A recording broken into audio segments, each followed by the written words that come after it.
I'm Denise Dominguez, a student trainer for the Bearcats, and you're listening to Bearcat Football on PilotPointBearcats.com. Hey Bearcat fans, this is Coach Marsh. I know that whenever practice is over and I get home late, the first place I think of is Nick's Italian. You can go to Nick's Italian or you can call it at 940-686-2520. You get great quality food at a great price, not to mention the friendly service that you receive from Nick and his staff. Next time you're hungry and you don't feel like dragging out all those pots and pans and trying to cook for a family of 6, call Nick's Italian and they'll take care of you. Nick's has been family owned and operated since 2003. You can find the restaurant at 1340 South Highway 377 in Pilot Point, Texas. Support a veteran-owned business in Nick's Italian. Go Bearcats. I'm number 23, Ryan Stewart, and you are listening to Bearcat Football on PilotPointBearcats.com. The Curtis and Holly Peacock family are proud supporters of Pilot Point ISD. The perseverance that our students have shown in these unprecedented times is a true reflection of what it means to be a Pilot Point Bearcat. The Peacocks want to wish all students in Pilot Point ISD a great 2021 school year and encourage them to continue to be an example to others. The Peacock family is always behind the Pilot Point Bearcats and Lady Cats. And remember, it is a great day to be a Pilot Point Bearcat. I'm Jesus Coyote, and you're listening to Bearcat Football on PilotPointBearcats.com. Hi, I'm Greg Pelzel. Here at Pelzel Printing, we do custom embroidery, custom screen printing, and promotional product. You can reach Greg Pelzel at 940-453-5443. Go Bearcats. I'm Jacob Day, number 47, and you're listening to Bearcat Football on PilotPointBearcats.com. Point Bank is proud to support the Pilot Point Bear account with Point Bank and show your Bearcat pride with a Point Bank school logo debit card, custom designed with the Pilot Point High School logo on the front. Visit pointbank.com to know more. Point Bank, your neighbors love us. You will too. Member FDIC. I'm Claire Thompson, and you are listening to Bearcat Football on PilotPointBearcats.com. Life beyond the big city requires a 6 and Mango Equipment Frisco can-do attitude. Couple that along with a Kubota L-Series tractor, the #1 selling compact tractor in America, and you'll have the versatility and power to hook up to as many attachments needed to get the job done right. Stop by today or go to 6andmango.com, that's 6 spelled out, to see the full Kubota tractor line. Ask for Champ Walker. He'll be happy to help you with your next purchase. 6 and Mango Equipment and Kubota, they never miss an opportunity. For your equipment, call Champ Walker at 972-979-4261.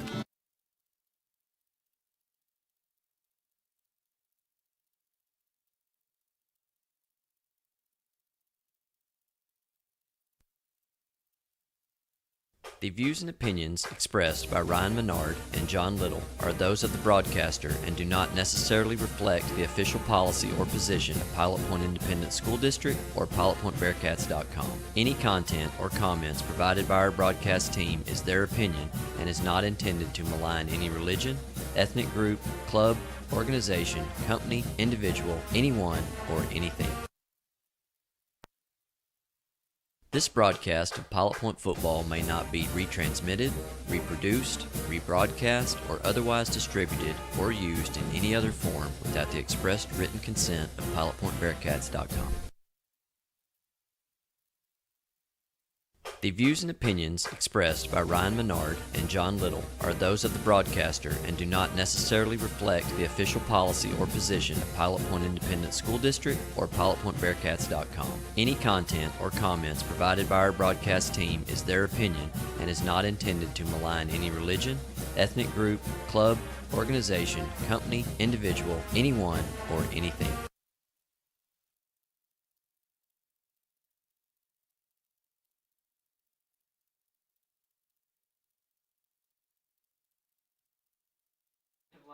In 2019. He was named an academic athlete for 2020, and after high school, Troy plans to attend a 4-year university to earn a degree in computer engineering. Number 5, Jay Cox. Jay is the son of Andrea Lewis and plays receiver and linebacker for the Bearcats. He has played Tall Point High School football for 4 years, with 3 years on the varsity team. In 2019, Jay was named first team All-District fullback and second team All-District linebacker. After graduation, Jay is planning to attend college to play football and major in kinesiology or engineering. Number 6, Ubaldo Nandin. Ubaldo is the son of Maria and Ubaldo Nandin and plays corner for the Bearcats. This is Ubaldo's second year to play Pilot Point football and his first year on varsity. Ubaldo is also a 4-year member of the varsity cross-country team, and he and his teammates were 3-time district champions and state qualifiers in 2018 and 2019. Ubaldo plans to attend college to further his education and hopes to run cross-country at the collegiate level. Number 10, Edwin Rodriguez. Edwin is the son of Lilia and Bernardi Rodriguez. Edwin is in his first year of Bearcat football and plays strong safety, special teams, and receiver. He is also a 3-year member of the cross-country team with 2 years on varsity. He and his cross-country teammates were state qualifiers in 2019 and are working hard to make it back to state this year. After high school, Edwin is planning to pursue a career as a welder.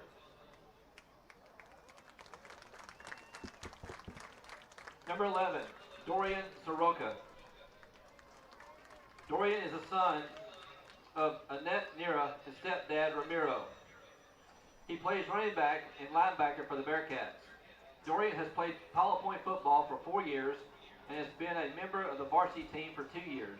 After graduation, Dorian plans to attend college and focus on coursework to become a firefighter and paramedic.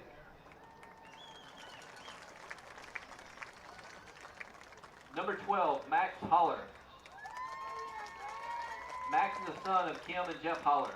He has played high school football for 4 years and has been a varsity player for 3 years. Max currently plays quarterback and strong safety for the Bearcats. In 2019, he was named first team All-District receiver and second team All-District defensive back. After high school, Max is planning to go to college and continue his education. Number 14, Tristan Truenbach. Tristan is the son of Nieva and Trent Truenbach. He has played football all 4 years of his high school career and has been on varsity for 2 years. Tristan plays outside linebacker and defensive end for the Bearcats and helped his team advance to the quarterfinal rounds of playoffs in 2019.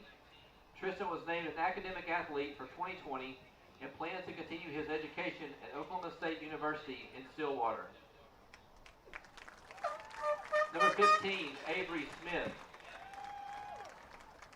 Avery is the son of Jenny and Philip Smith. He has played football for 4 years at Pilot Point and has been a member of the varsity team for 2 years. Avery plays wide receiver and free safety for the Bearcats.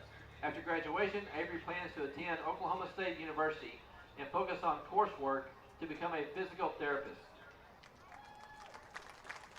Number 23, Ryan Stewart. Ryan is the son of Terry Nesbitt and Joe Stewart. Ryan plays running back and defensive end for the Bearcats. This is his 4th year to play football for Pilot Point and his 2nd year on varsity. Ryan was also named an academic athlete for 2020, and after high school, he plans to continue his education at the University of Arlington and earn a Bachelor of Science degree in Construction Management. Number 24, Danny Coyote.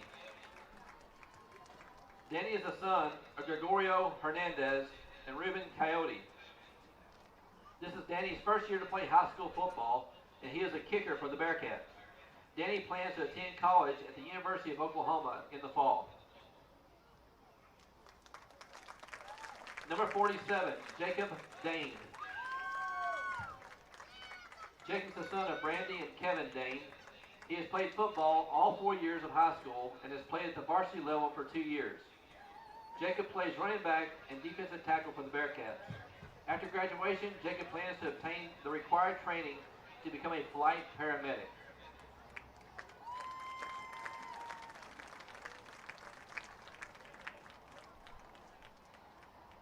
Number 50, Misael Hernandez.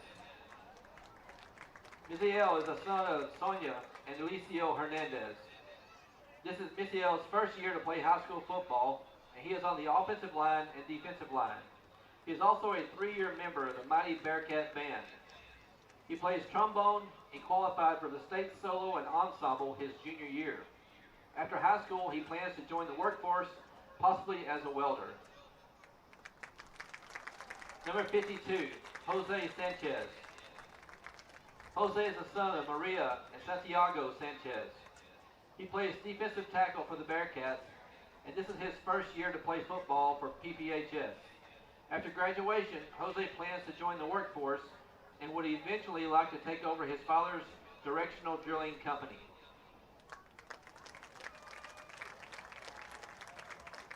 Number 68, Caleb Holloway. Caleb is the son of Julie and Kyle Holloway. He has played Pilot Point football for 4 years and has played 3 years at the varsity level. Caleb plays on the offensive line at center for the Bearcats. He earned second team academic All-State honors in 2019 and was named an academic athlete for 2020. Caleb's future plans are to attend college at Texas A&M University and study agricultural engineering.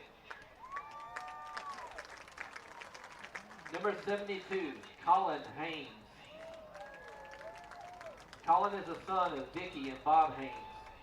Colin has played football for the Bearcats for 4 years and has been on the varsity team for 3 years. He plays on the offensive line and is also a defensive tackle. After high school, Colin plans to attend college to continue his education and also plans to complete the requirements to obtain his aviation license. Number 77, Jacob Scott. Jacob's the son of Amy and Jason Scott. He is a 4-year member of the Bearcat football team and has played 3 years on varsity. Jacob is an offensive lineman, and in 2019, he was awarded the Academic All-District Honors. After graduation, Jacob plans to attend college on a football scholarship and play at the collegiate level while furthering his education. Number 79, Mario Lepisco. Mario is the son of Clara Garcia and Emmanuel Lepisco. He has played Bearcat football for 2 years, and this is his first year at the varsity level. Mario plays on the offensive line and at defensive tackle. Mario's future plans include attending college to study industrial design and then starting his own mechanic and bodywork shop.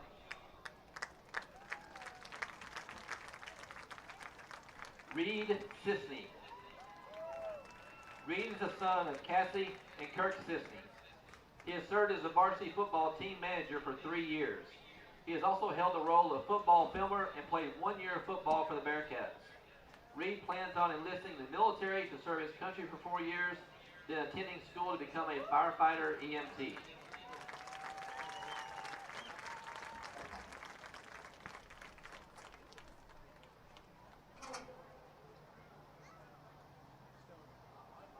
Lesa Alvarado Castorina. She is the daughter of Martina Castorina and Ruben Alvarado. This is her first year to serve as student trainer for the Pilot Point Athletic Training Program. After high school, she plans to further her education at the University of Texas at Arlington and become a perioperative nurse. Denise Dominguez. Denise is the daughter of Maria Camargo Elvin Rodriguez. This is Denise's first year in the Pilot Point Athletic Training Program and working as a student trainer. Denise's future plans are to attend college at Texas Women's University to obtain a Bachelor of Science in Nursing and work as a pediatric nurse.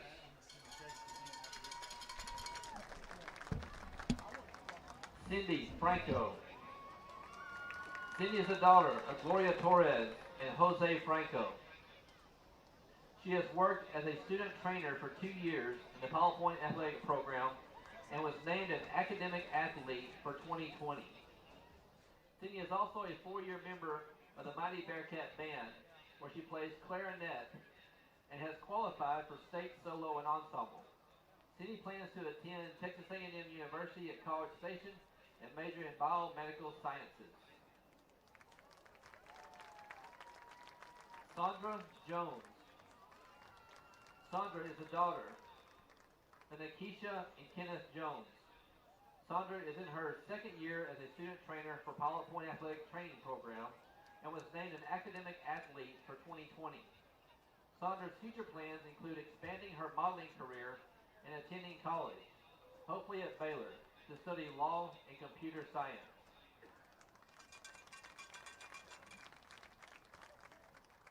Miguel Prado. Miguel is the son of Sonia and Miguel Prado. He has been a student trainer with the Pilot Point Athletic Training Program for 2 years. Miguel has also run cross country for the Bearcats for 2 years and was named an academic athlete for 2020. After high school, Miguel plans to attend college and major in biomedical sciences and minor in psychology.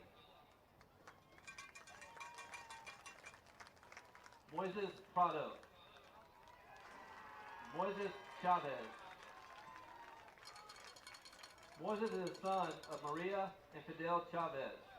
He has been a member of the Mighty Bearcat Band for 4 years. Moises plays percussion in the front line and advanced to the area level of the UIL marching contest in both 2017 and 2019.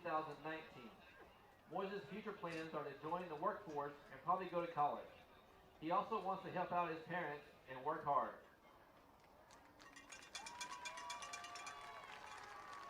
Sam Corey. Sam is the son of Cynthia and Adam Corey. Sam plays trombone and has been a member of the Bearcat Band all 4 years of high school. He has achieved a distinguished rating in the state solo and ensemble contest for 2 years.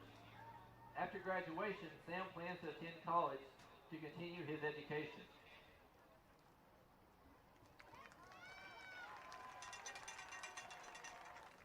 Luis De La Paz Jr. Luis is the son of Amelia and Luis De La Paz.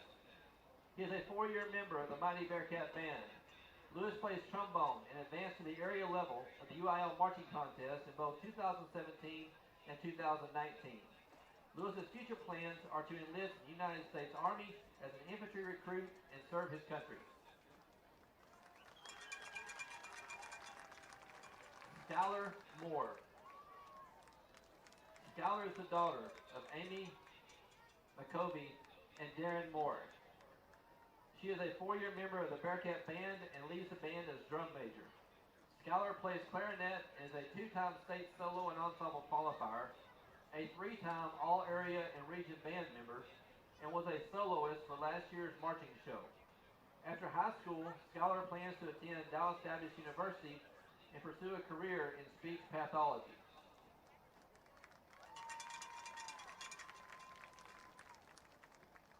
Jocelyn Morales. Jocelyn is the daughter of Marisol and Carlos Morales. She has been a member of the Pilot Point Color Guard for 4 years and currently serves as guard captain.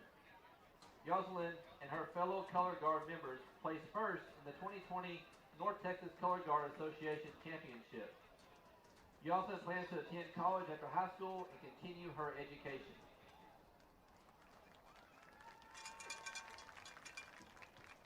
Garrett Nesbitt. Garrett is the son of Rosie and Brad Nesbitt. He has been a member of the Mighty Bearcat Band for 4 years. Garrett plays trombone and is an all-area trombone finalist and a state solo and ensemble qualifier. After high school, Garrett plans to attend the University of North Texas and major in music.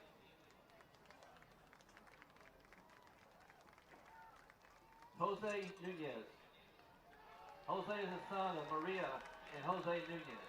He is a 4-year member of the Pilot Point Bearcat Band. Jose plays trombone and is a 3-time state solo and ensemble qualifier. Was an all-region band member and advanced to the area level of the ATSSB All-Region Band 3 years in a row. This is also Jose's first year on the cross-country team, and he was named as academic athlete for 2020. Jose's future plans are to attend college and major in nutrition or kinesiology. Cynthia Palomo. Cynthia is the daughter of Alejandro Sanchez and Jose Palomo. She has been a member of the Mighty Bearcat Band for 4 years. Cynthia plays clarinet and has received solo medals, qualified for state solo and ensemble, and received the Outstanding Musicians Award. After high school, Cynthia plans to attend Dallas Mountain View Community College to continue her education. Eston Smith. Eston is the son of Nella and Jason Savage. Eston plays the tenor saxophone and has been a member of the Pilot Point Bearcat Band for 2 years. After graduation, Eston is looking to explore his many options and is considering joining the United States Navy and knows he would like to travel as much as possible. Andrew Sparks. Andrew is the son of Pamela and Dr. George Sparks. He's a 4-year member of the Mighty Bearcat Band and plays snare on the drum line. Andrew has been a captain of the drum line for 2 years and has also been a state solo and ensemble qualifier. Andrew's future plans are to serve his country by joining the United States Army as a combat medic, then becoming a firefighter and paramedic after he serves. Austin Thompson. Austin is the son of Elizabeth White and Andy Burgess, and has been a member of the high school band for 3 years. Austin plays the baritone and advanced to the area level at the UIL marching contest in both 2017 and 2019. After high school, Austin plans on joining the United States Army as a military police officer and serving his country. Claire Thompson. Claire is the daughter of Denise and Brian Thompson. She plays the French horn, is a 4-year member of the Bearcat Band, and has qualified for the state solo and ensemble. Claire also has been a member of the varsity cross-country team for 4 years, and was named academic athlete for 2020. She has competed with her teammates at the state cross-country meet for the past 3 years, and also qualified for state 1 year as an individual. Claire plans to attend Texas A&M University and major in biomedical science or biology.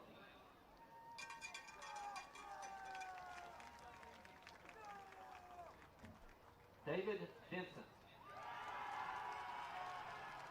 David is the son of Laura and Tony Vincent. He has been in the Mighty Bearcat Band all 4 years of high school. David plays trumpet in the band, has qualified for state solo and ensemble 3 years in a row, and was a member of the sweepstakes band in 2019. He received 1 for all region solos the past 3 years and advanced to the area level in his junior year. After high school, David plans to attend Texas A&M University to pursue a bachelor's degree in business. Elijah Young. Elijah is the son of Valerie and Chris Young. He is a 4-year member of the Pilot Point High School Band.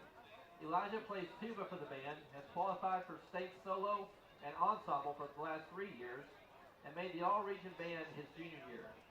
After graduation, Elijah plans to attend college at MIT or Caltech to major in computer science or programming.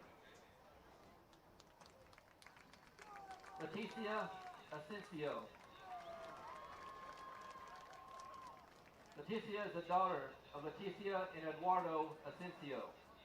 She has been a member of the varsity cross-country team for 4 years.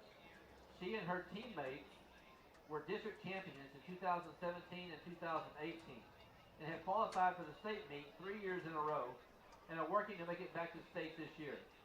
After high school, Leticia plans to attend college and study nursing. Alfonso Castillo. Alfonso is the son of Serenia Frade and Adrian Castillo. Alfonso has also been a member of the Pilot Point cross-country team for 4 years and has been on varsity for 2 years. In 2019, he and his teammates won the district championship and also qualified for the state meet. Alfonso was named an academic athlete for 2020, and after high school, he plans to attend North Texas Central College for continuing his education. Risa Hernandez. Risa is the daughter of Maria Coral, and Adrian Hernandez. She has been a member of the varsity cross country team all 4 years of high school. Risa won the district cross country meet as an individual in 2017 and 2018 and helped lead her team to win the district championship those years as well. She has qualified for state as an individual and with her team for the past 3 years and has a top 10 individual finish at state in 2018. After graduation, Risa plans to attend college to further her education.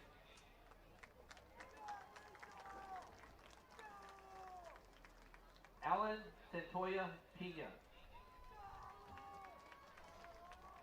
Alan is the son of Maria Pina and Eladio Santoya Madera. He has run cross country for the Bearcats for 4 years, with 3 years on varsity, and was named an academic athlete for 2020. Alan was part of the cross country team that won the district championship in 2019 and was also on the state qualifying team for 2 years. Alan's future plans are to attend college and earn his bachelor's degree in applied computer science and find a career in that field.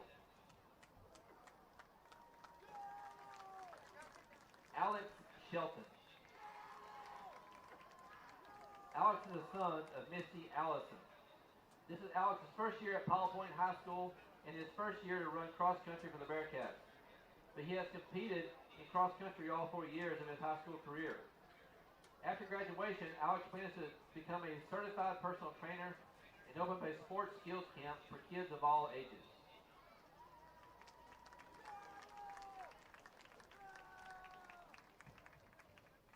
Avery Brown. Avery is the daughter of Shannon and Nathan Brown. Avery has been a Powell Point High School cheerleader for 4 years and was named co-captain of the varsity squad her senior year. She also made NCAA All-American cheerleader her senior year. After high school, Avery plans to attend Charleston State University to major in animal science and minor in ag communication.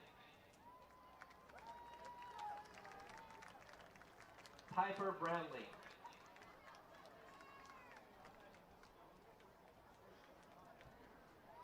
Piper is the daughter of Lance and Holly Brownlee. Piper has cheered for the Powell Point Bearcats all 4 years of her high school career. She also made NCAA All-American cheerleader her senior year and was named an academic athlete for 2020. Piper's future plans include attending college at Charleston State University to continue her education.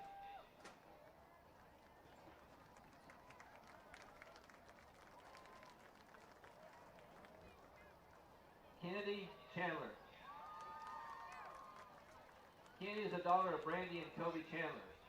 Kennedy has been a Powell Point cheerleader for 4 years and has served as co-captain of the varsity squad for 2 years. She is a 4-year NCAA All-American nominee and a 3-year NCAA All-American cheerleader. After graduation, Kennedy plans to attend Oklahoma State University to major in interior design.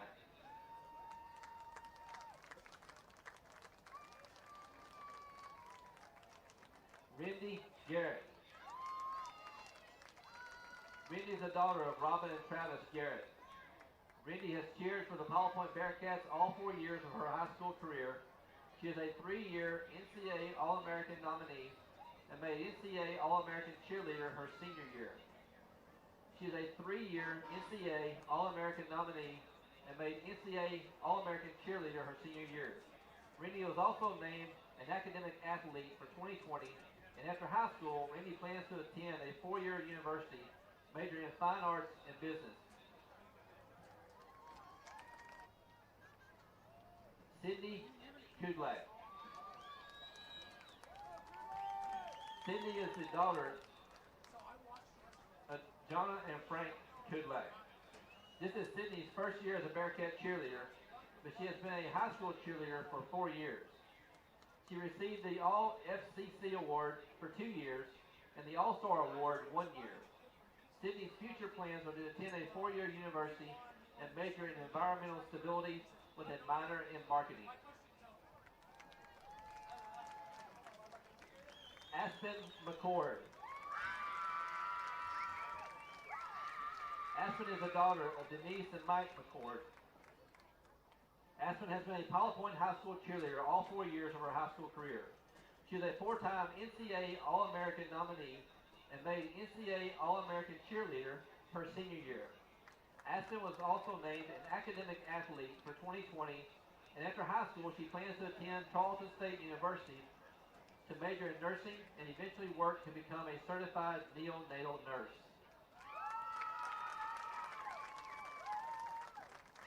Allison Ortowski. Allison is the daughter of Alicia Walker and TJ Ortowski. This is Allison's first year as a Pilot Point cheerleader, but she has been a high school cheerleader for 4 years. She is a 4-time NCAA All-American cheerleader with 1 top All-American title. Allison plans to attend Texas State University next fall, where she plans to major in nursing and minor in nutrition. Hope Ship. Hope is the daughter of Christy Russo and Clint Ship. Hope has been a Bearcat cheerleader for 4 years and was named an academic athlete for 2020. She was a 4-time NCAA All-American cheerleader. She was co-captain of the varsity cheer squad her junior year and is currently the varsity cheer captain. Hope plans to further her education and pursue a degree at a 4-year university and hopes to cheer at the collegiate level.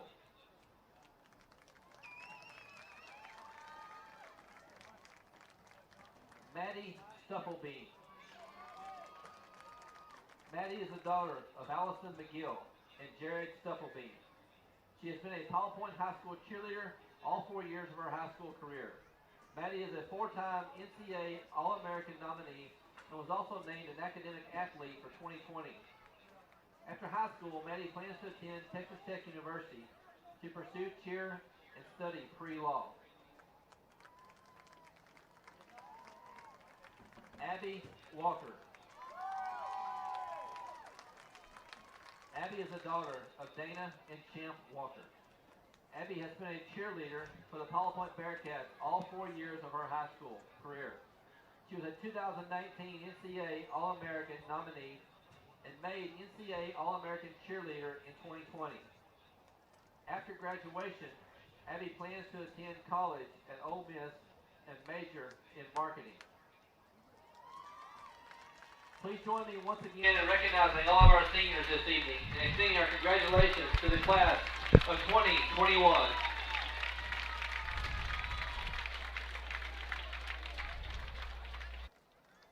So we're going to ask you to please stand now for our school songs.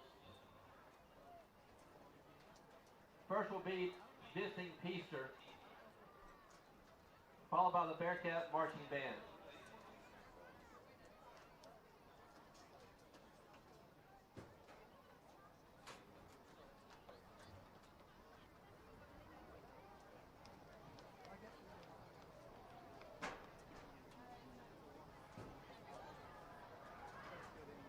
This is probably going to announce their school song after he announces their school song.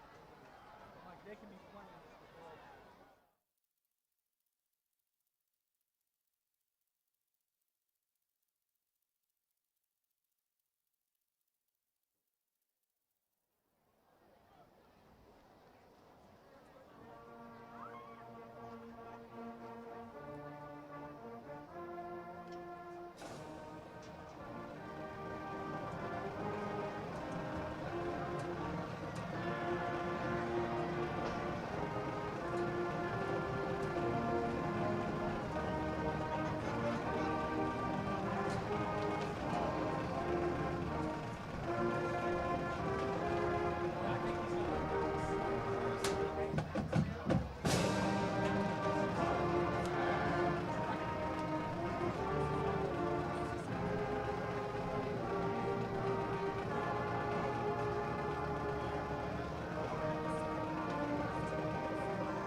This is Pilot Point Bearcat Football on pilotpointbearcats.com.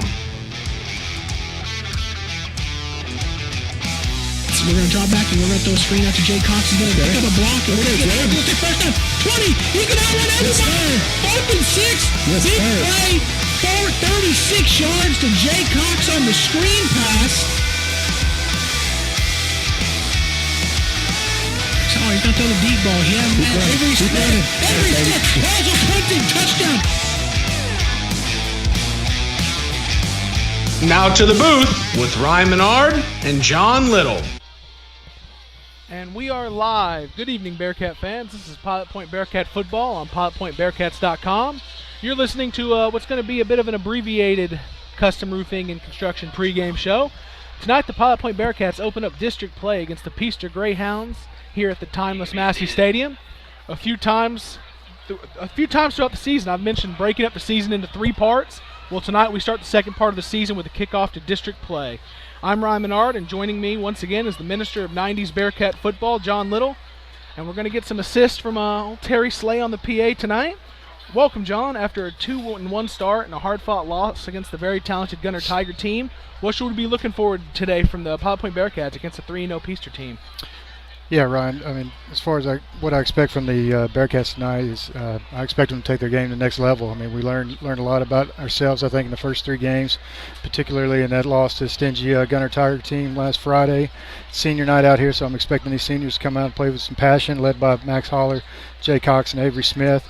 And I expect basically a 180 from last week. I expect these guys to control the game, and the majority of the big plays go in our favor. And as Terrell Owens, former Cowboy, would say, get your popcorn ready, but in this case, let's get your pasta ready. We're going to have a new video screen brought to you by Nick's Italian Pasta. So give them a call at 940-686-2520 and literally get your pasta ready for the game and watch us on YouTube, bro. Yeah, man, I turned on last night the middle school game, and it was like a whole new broadcast here. It was pretty neat. Yeah, we stepped up our game. Yeah. So to our first look at the Peaster Greyhounds. Peaster has started the season 3-0 with wins against Venus, Alvord, and Collinsville, and have outscored those opponents 94-35. This is Peaster's first season of UIL football. Offensively, Peaster's offense is a spread offense, and it's anchored by their running back sophomore, number 21, Tremar Gilbert. The offense will go as he goes tonight. Defensively, we're looking at another defense that is anchored by another linebacker that loves to fly around the field and hit. John, you have some more on number 40, Jaden Canifax? Yeah, Jaden Canifax is senior, 6'1", 185. He's actually the first guy from Peaster. It's really their second year of varsity football and first year in the UIL. He's the only guy from Peaster ever to get a college offer, and he's got an offer from East Texas Baptist University. He's going to remind you of Leighton Vander Esch or Mike Allstott. He's got the big Douglas butterfly restrictor collar coming out of the back of his pads. Let's get the coin flip here, Yep. see if we can hear it. Flip is up. I'm not getting any feedback from the mic. We had a mic out there, but we'll move on. So now in the custom roofing and construction pregame show, John, you got some more Peaster players to watch? Yeah, of course, the quarterback, I believe he's the coach's son. It's Gunner McElroy, and he's going to throw the ball. He's a capable runner. So look for him. And also, as you mentioned, the running back is Tremar Gilbert, number 21. He's a sophomore, 6'2", 200, big, powerful back. Kind of reminds you of Bam Morris back in the day, Texas Tech, former Texas Tech All-American from Cooper, Texas. He played many years in the NFL. He's a big physical, punishing runner. So the Bearcats have a big challenge in front of them today with a 3-0 Peaster team looking to make a name for themselves. Also, the start of district play. So we won the first district championship in a decade last year. We're trying to build upon that this year. And I think we have a team that can do it this year, John. I really do. You have a couple keys to victory for us today? Yeah, real quick. Number 3, Ron, keys to victory. That's my quarterback, as Terrell Owens said again. And so looking for Max Holler to come out and have a great game, and he's going to be battling against Peaster's Gunner McElroy on offense and defense. They both play defensive back as well. And then number two is be the hammer and not the nail. So we're gonna have to tackle Tremar Gilbert and Jaden Canifax. They're big physical backs. We have to bring them down. And then number 1 key to the game is this is the end by the doors. So by ends, I mean defensive ends, split ends. I know Coach Marsh on the Bearcat podcast Insider, he said he wasn't happy with his performance. Mark of a good coach. He took all the blame. for last week. It certainly wasn't any in particular anybody's fault, but he showed a good wherewithal from a coach to take all the blame and none of the credit, because players get all the credit whenever they win.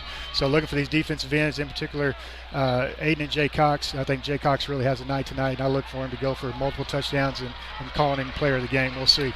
Yeah. Well, the defensive ends are going to have to work tonight, because when Peaster does put the ball in the air, they like to go side to side. But we are going to take a quick break here for the national anthem. When we get back, we'll have a few numbers for you, and we'll be ready for the Southern Junkies kickoff here on Bearcat Football, brought to you by the Speed of Light Broadband.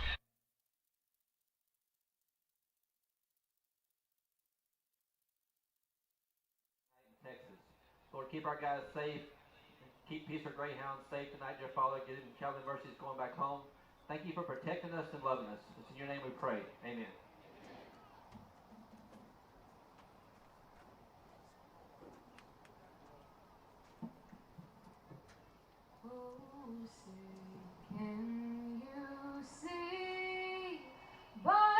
What so proudly we held at the twilight's last gleaming, whose broad stripes and bright stars through the o'er the ramparts we watched were so gallantly streaming, and the rockets regular, the bombs bursting in air, gave proof through the night that our flag was still there.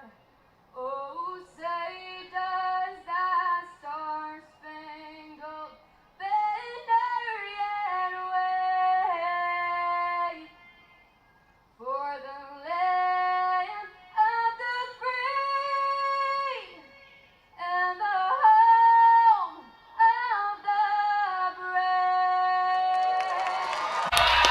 What a beautiful rendition right there. I wasn't expecting the live singer, so it was really, really nice to hear there. Oh, that was great.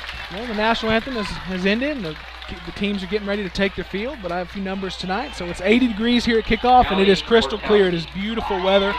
This is Pilot Point's first ever matchup versus the Peaster Greyhounds, and it is a district matchup. Pilot Point is opening district play tonight, looking to build off their first district title. And, they won the district title last year, but that was the first time in a decade. So it'd be nice to string a few of those together this year. But I didn't catch and see who won and lost the coin toss, but it does look like Peaster's going to be set up to return the Southern Junkies opening kickoff. Give the defense a chance to show out early.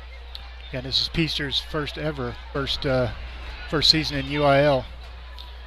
So You told me pregame number 21 Shamar Gilbert. Did he take back the opening kickoff against Collinsville for a touchdown? Yeah, I believe that might have been the opening kickoff of their season. So I would certainly not kick it to the upbacks.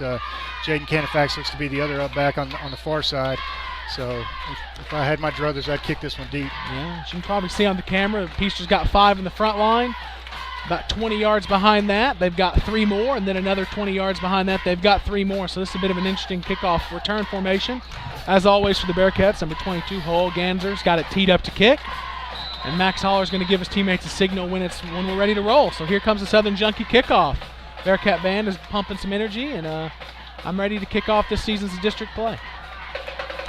Kick is up right down the middle. Falls in a bit of a bad area, but it is fielded at the 20. Count up right up the middle.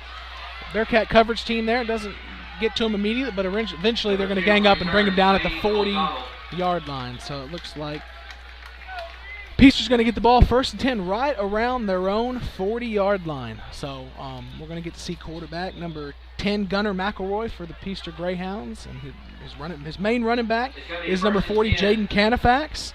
And their main target, their main weapon that they really like to use is number 21, Shamar Gilbert. So it is a spread formation. They mix up some shotgun and some pistol right here. They're in a shotgun formation. 2 receivers left, 1 right. Pilot Point defense in position, ready to go. Opening snap of the game is taken. It's handed off. It's a fake handoff, and they're going to get some pressure, and we're sacked. It looked like number 5, Jay Cox, there it is, gets there and causes the pressure and makes the sack for the Bearcats. Troy Tincher was there, and Aiden Cox was there, so that was kind of a group of Bearcats there. Number 5, Jay Cox. Yeah, good start. Good pressure there. They like to throw the ball around here with their quarterback, so that was a good start for the Bearcats. Yeah, hey, trying to get defensive backs in position. Everybody's ready. Takes a snap. Look, it's going to be a quarterback draw right up the middle, and Jay Cox is going to bring him down immediately again. That's going to be another 1-yard loss. Jay Cox, hey, you talked about it pregame. The defensive ends needing to play better this week, and here we go. Yeah, I was trying to call it. I'm giving him player of the game. I think he's going to get it. We will see by the end of the night, but he's got a good start, that's for sure. Yeah, I misspoke a little. He's not playing defensive end. He's playing backer, but he's getting in the backfield so quickly. It's pretty impressive. But here we go. 3rd and 15 for Peaster. 2 receivers left. A fullback next to the quarterback and running back behind. 3rd down, they're going to look to pass. They throw it out into the flats. There's a man here with some space. It was 3rd and 15, and they got about 13 there. So what could have been an easy punt situation now is a 4th and 2, and Peaster's going to make the decision. Yeah, but good open field tackle by Avery Smith right there. If he misses that, they definitely get a easy first down. So way to break down and make that tackle. Yeah, there was no one really else left there on that side of the field. Peaster looks like they've changed personnel, and they're in a punt formation, but it is only 2 yards kind of at the middle of the field. So I would be ready for anything if I was the Pilot Point defense. They don't even have a guy back to return. I know what the Cowboys would do if this was the Cowboys. Avery Smith's going to go back late. They've got everybody covered. Peaster's going to take the snap, and they are going to punt it down the field, kind of away from everyone to the right sideline. Get away from it. Get away from it. It started rolling towards Tristan Truenbach there, and he high-stepped away from it. He's flirting with danger. That's right. 3 and out for the Bearcats to start the game. I think we talked about it. I forget what y'all's call was, Ryan, back in 2009, 2010 or whatever, but ours was fire. Get away from that. Get away from that thing. Well, the Bearcats ready for their first possession of the game here in the Ernesto's Fine Mexican Restaurant first quarter. And after a 3 and out by the defense, let's get some early momentum and go get some points. Already a better start than what we had to the Gunner game last week. Yep, that's true. So Max Holler trips right with Ish Harris also to his right, 1 receiver left. Takes a snap, drop back to pass, throws it to Jay Cox in the flat. He's going to catch it and try to make a man miss. The first guy can't bring him down. Jay Cox is going to run. He's going to get up to midfield with 1 man to beat. The man can't bring him down, but slows him down just enough to bring him down across the 40-yard line. So we go from the 23 of the Bearcats to the 36 of the Peaster Greyhounds for our first Irish Real Estate first down of the first quarter. And that's a risky move to reverse field like that. Yeah, really. Jay's making me look good on my pregame call for sure. He's at a heck of a start. Same formation, trips right, 1 receiver left, Ish Harris next to Max Holler. First snap is a handoff, and Ish slips, and he ended up going down to a knee before he recovered, so unfortunately it's going to be a 2-yard loss in the first down for Ish Harris. Yeah, it looked like he just lost his footing, put his hand down, but his knee touched at the same time. Yeah. So negative 2 yards on that play, but here we go looking to rebound, still on the Peaster Greyhound side of the field. It's going to be 2nd and 12 from the 38-yard line. Max Holler in the backfield, trips right. Ish Harris motions out of the backfield. Empty set for Max Holler, back to pass. Looking down the field, plenty of time. He's looking, he's going to run, makes a man miss, and he's going to get across the 30 down to the 25 before he gets out at the 20-yard line. That's another Irish Real Estate first down. It looks like 20 yards on the play, 23 yards maybe there. Yeah, it looks like he got about 15 after what would have been first contact. He just juked the guy. He's like we say every week, he's so slippery. Yeah. Doesn't look to be running that fast, and guys have trouble gauging the speed he's actually running and staying in front of him when he makes a move. So the Bearcats going to have the ball 1st and 10 at the 20-yard line in the Point Bank red zone here early in the first quarter. 2 receivers left, 2 receivers right for Max Holler. Takes a snap, jet sweep to Jay Cox. He's going to pick up a block, cut it inside, and it's a good, tough run. It looks like it's only going to be 1 or 2 yard line, 1 or 2 yards on the carry. Yeah, they turned him back inside, and a host of Peaster Greyhounds were there to meet him, so only, like I said, a couple yards on that. So we're going to have 2nd and 9 at the 19-yard line. Bearcats looking over to Coach Marsh, who's giving the signals. We're going to have trips left, 1 receiver right. Ish Harris next to Max Holler in the backfield. It's looking over at Avery Smith. It looks like he's got one on. Poor angle on the throw. I don't know if it was a bad angle on the route of the throw, but couldn't get it connected there. But they liked what they had. I'm pretty old, Ryan, but I still have some cornerback instincts from back in my days. I saw Max look over at him. He had wide split. I thought the slant was coming. It was there. When they're in the same formation, play, referees are going to blow the whistle. I think they're going to blow that one early because they might have thought that the defense was going to get right to Max. Yeah, I think they might have made contact early as well. Saved him from taking an unnecessary hit. So it's going to benefit Pilot Point 5 yards and take what would have been a 3rd and 9 to about a 3rd and 4 at the 14-yard line here in the Point Bank red zone. Change the formations a bit here. Aiden Cox and Aston Kirby, receivers out to the left. Jay Cox and Avery Smith, receivers out to the right, with Max Holler in the backfield with Ish Harris. 3rd and 4. Max Holler takes a snap, and it's going to be a fake handoff. Quarterback keep up the middle. Max Holler's going to get in. Pelzel printing touchdown. Yes, sir. 14 yards by Max Holler, punctuating what has been a very impressive start for the Bearcats in district play. Yeah, that's a great start. 3 and out, and then drove the length of the field and punched it in. Good job by the Bearcats here on senior night. Going for 2 here on the Nick's Italian extra point. Got the swinging gate. It's going to be a speed option to the right, but Jay Cox is going to not be on the same page as his brother Aiden in the end zone, so the Nick's Italian 2-point conversion is no good. But here we go. Laura Bradley scoreboard check. 8:08 left in the first quarter. Your Pilot Point Bearcats 6. The Peaster Greyhounds 0. That's just the start we wanted. We got a 3 and out. We got a good drive that results in a Pilot Point Pelzel printing touchdown. Set the tone early. I like it. Well, we moved positions in the press box tonight, and now we're on the top shelf right underneath the PA speaker. But we have open windows here, so maybe one of these cheerleaders has the arm to get us one of the balls that we throw during the touchdowns. I think they will. They were pretty close on that one. We'll try to wave one down at some point. Hopefully we have a lot more opportunities. Give them a target. Let them know we're open. So the Chandler Cabinet scoring drive summary, 5 plays, 77 yards, punctuated by a 14-yard run by quarterback Max Holler. And this is, like I said, this is the start that we wanted. And couldn't ask for something better besides maybe connecting on that 2-point conversion there. Yeah, and absolutely. You want to get a lead on these guys. We've seen their roster. They're not real deep. They've only got like 25 kids listed on the entire roster. So, like I said, if we can set the tone the entire game, kind of like Gunner, it seemed like we were chasing Gunner from behind the entire game last week, then we'll be in good shape. I was surprised with how much Peaster tried to throw the ball. A lot of times, which we saw especially with Gunner last week, is when they have a small roster, they like to keep the clock moving, shorten the game some, keep everybody as fresh as possible. Peaster came out firing. They wanted to throw the football. Yeah, they run a completely different offense for sure. They're a lot more spread. So the kickoff is fielded and ran out of bounds by number 2, Zane O'Donnell. And Peaster's going to get a chance to try to answer our 6 with a 6 of their own. And Zane O'Donnell, he's number 2. Like you said, muffed that punt, then picked it back up. He's one of the quarterback's favorite options from what I saw on film, Ryan. So look for him to throw him the ball quite a bit. All right, well, here we go. Peaster starts Roy in at quarterback with number 21, Chamar Gilbert, behind him. And the snap is handed to Chamar Gilbert up the middle, and 2 Bearcats there pinch down and make the immediate tackle. Looked like the defensive ends there. Number 2, Troy Tincher, and number 1, Aiden Cox in on the tackle there for no gain. Good gang tackling by the Bearcats. Yeah. Here we go. 2nd and 10 here. 2 receivers right, 1 left for the Greyhounds. Gunnar McElroy takes the snap, and it's going to be it's going to be a quarterback keep up the middle, but either whether he kept it or handed it, there was nowhere to go. On the keeper, number 10, Gunnar McElroy. Dorian Soroka, Aiden Cox, Troy Tincher, all there making tackles. Yeah, the Bearcat front 7 looks like they came to play today. I like it. Well, here we go, 3rd and 10. We had them the 3rd long last drive, let up a big play. They decided to punt anyway, so let's try to do better this time.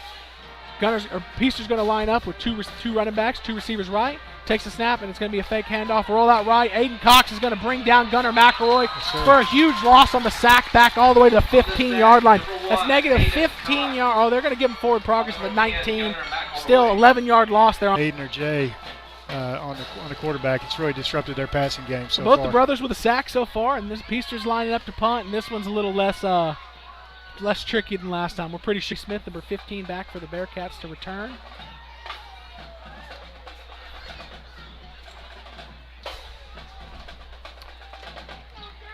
Good snap.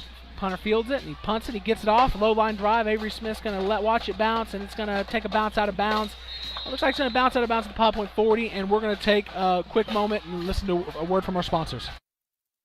Advanced Care Veterinary Hospital, Pilot Point, has been caring for animals around the Pilot Point area for the past 30 years. Large and small pets can expect a quality experience unmatched by other clinics. Advanced Care Veterinary Hospital of Pilot Point offers all the services you'd expect from your veterinarian. They provide preventative care, which includes vaccinations, flea, tick, and heartworm prevention.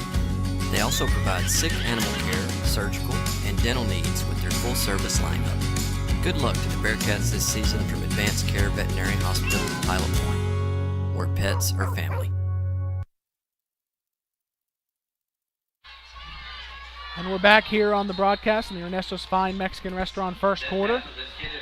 Bearcats take the ball 1st and 10 at their own 40, and the first play looked to be a screen pass out to number 4, Cade Carter, and they couldn't connect. So the Bearcats incomplete on first down, and here we are 2nd and 10 at their own 40. 2 3-and-outs with their defense, and this is the second time on offense trying to match the first time. Yeah, we want to punch another one in here and keep this momentum going. Max Holler, 2 receivers right, 2 running backs with him. He drops straight back to pass. Being pressured, steps up in the pocket, slung down, and he just couldn't get away from the grip of number 70, Tyler Stageman, for the Peaster Greyhounds on the sack there. It looks like there's some whistles being blown, some pointing. What's going on?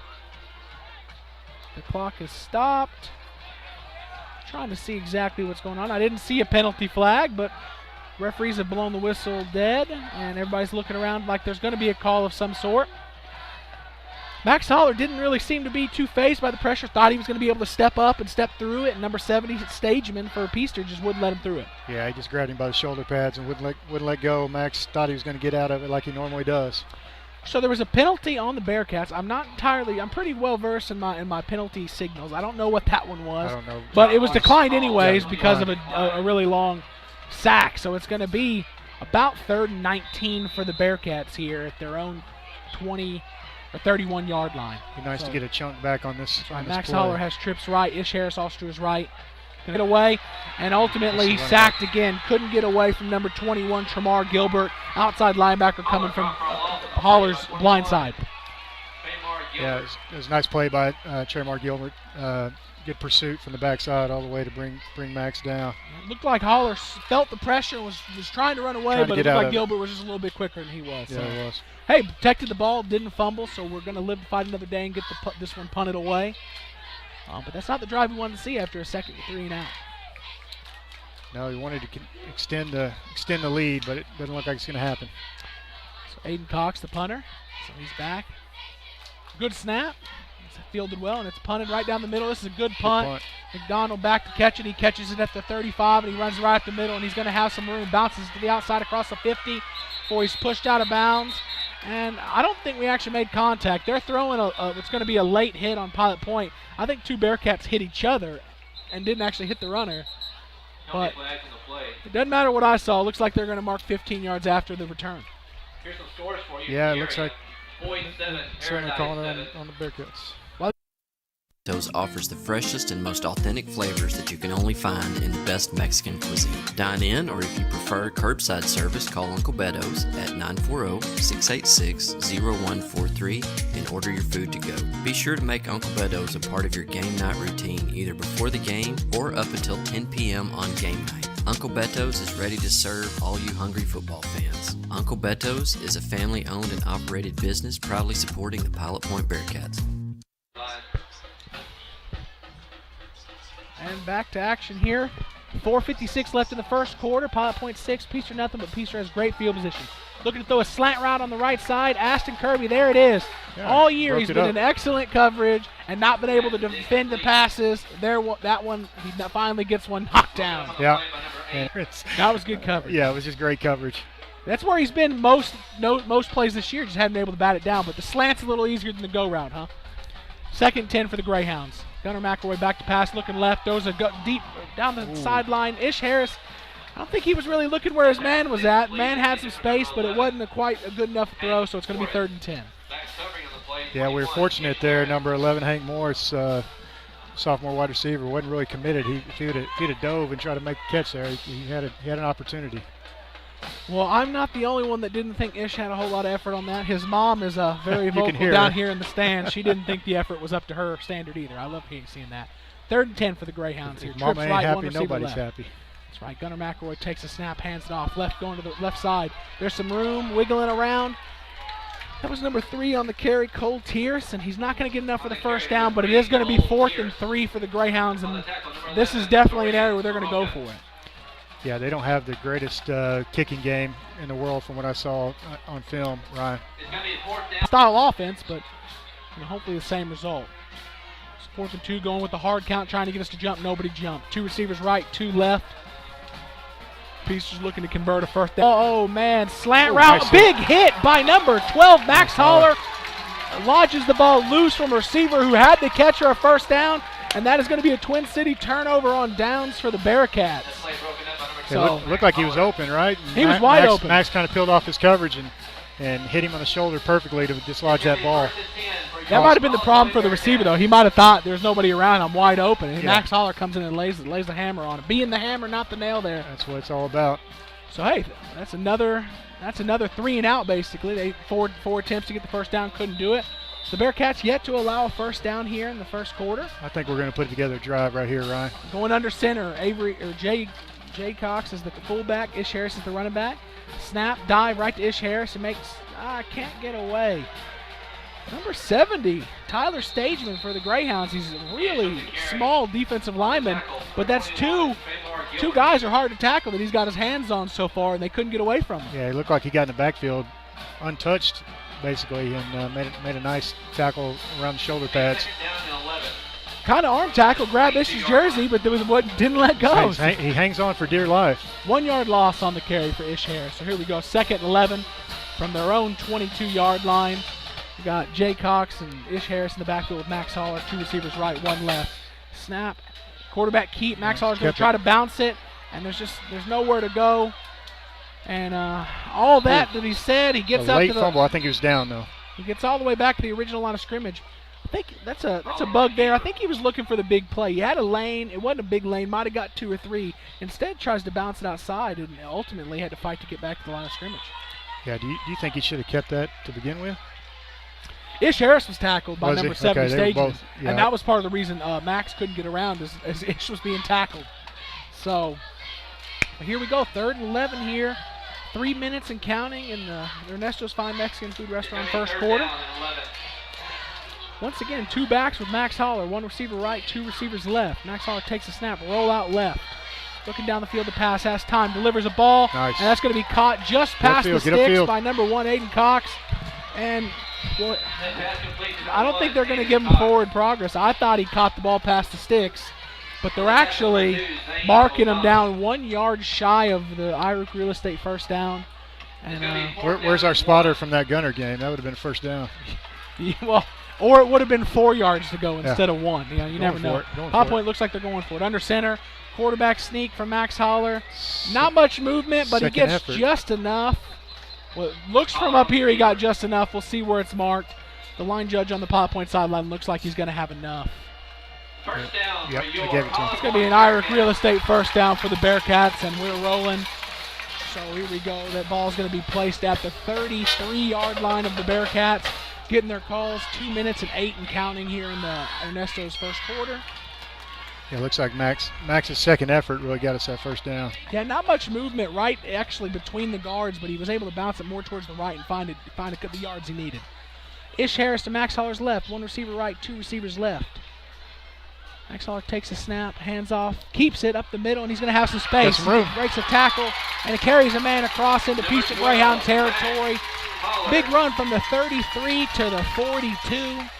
That's a 25 yards there for Max Holler, right up the middle for an Irish Real Estate first down for Max Holler. And these Peaster Greyhounds, they like to tackle up around the shoulder pads. They're skirting with, the horse collar tackle. We go 1st and 10 for the Bearcats in Greyhound territory. Max Holler, Ish Harris to his left.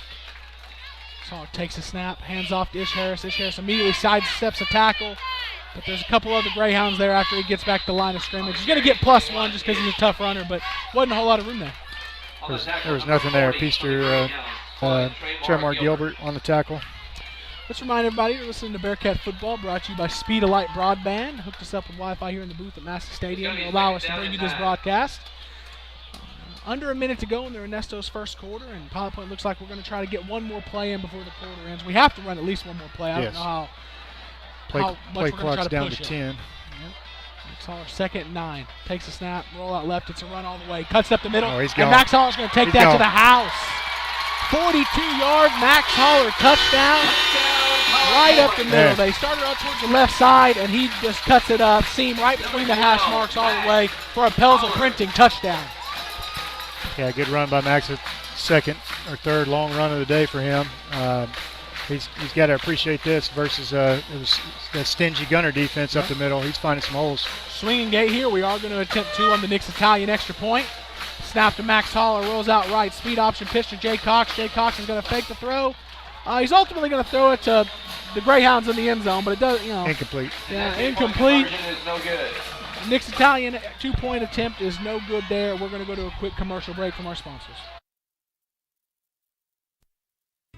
Bott Family Dentistry, located at 1223 South Washington Street in Pilot Point, is the area's first choice in dental care.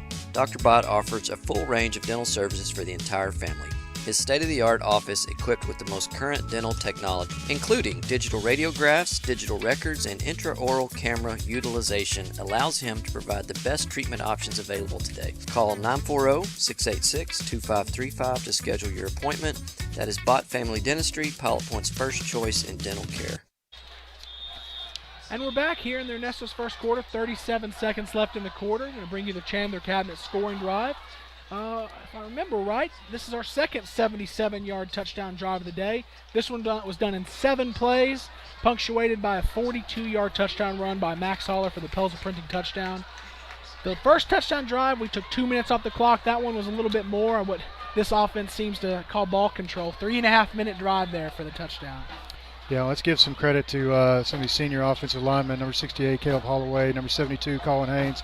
Number 77, Jacob Scott. They're doing a heck of a job. Obviously, open up some holes for Max. When you get 40 yards up the middle untouched for a touchdown, you got to give those guys some credit.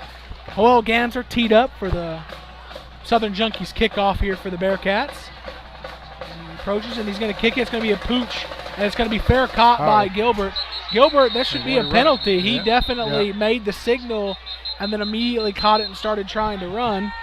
Coach Davis asking for it, and he got it. They did get the penalty, so that is an unsportsmanlike conduct penalty. I think it's going to be 15 yards. Oh, and he just threw the ball at the referee. I don't think it was out of anger. I think he was throwing the ball to him right as their umpire looked away, but it definitely hit the umpire right in the arm. So I'm glad the umpire looked at it and recognized it probably wasn't out of spite. Unintentional. Yeah. Well, advanced care offsetting penalties. Apparently the Bearcats ended up offsides there. So the false fair catch doesn't matter. We're going to line up and do this again. So I would suggest we don't kick it to Tremar Gilbert again. He's he's a running back, and he's a big kid. He's going to be hard to tackle. I think he realized the error of his ways when he called that fair catch a little early, and then he realized he had a lot of running room in front of him. Yeah. Initial instinct on a high arcing kick like that is call a fair catch to protect yourself. But yeah, when he looked down and saw how much room he had, and he took off. Teed up again. It's going to happen from the 40-yard line again, so we're going to get another Southern Junkie kickoff here. Trying to stay on this kick. Gilbert does catch it, doesn't fair catch it, and it's going to be a hard man to tackle. Reverses field all the way to the other side, trying to bring him down. He's a big kid to bring down. Finally, ultimately push him out of bounds on the other side of the field across the 50-yard line. But 21 definitely delivered the hit there at the end before going out of bounds. He did. I mean, at least maybe we took a little bit out of him because I'm sure he's going to get the ball a couple more times this drive. Yeah. Yep. So here we go. 1st and 10 for the Peaster Greyhounds on the Bearcat side of the field. The Bearcat 48. Yet to get a first down so far for Peaster, but they're looking to get their offense going here. Takes a snap, roll out left, and it looked like it was a speed option type look, but the quarterback, number 10, Gunnar McElroy, decides to keep it up the middle for about 3 yards on the carry, so it's going to be 2nd and 7. It looks like they're going a little bit more power. They got Jaden Canifax, a big number 40 in the backfield at fullback along with Tremar Gilbert. Well, Trayvon Gilbert's a big kid. I'm surprised I hadn't seen him hand him the football a little more so far. Here we go, pistol formation. That ball, there it is. Handoff up the middle to Gilbert, and he just lowers his head and barrels over some guys. And he's going to get 6 of the 7 needed, but it is going to be a 3rd and 1 for the Bearcats. Yeah, I think he's one of those big backs, Ryan. You want to hit him before he gets going. That's right.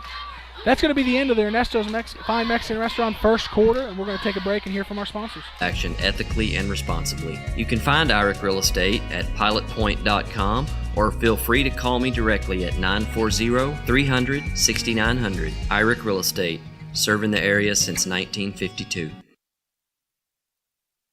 I'm number 11, Dorian Soroka, and you're listening to Bearcat Football on Pilot.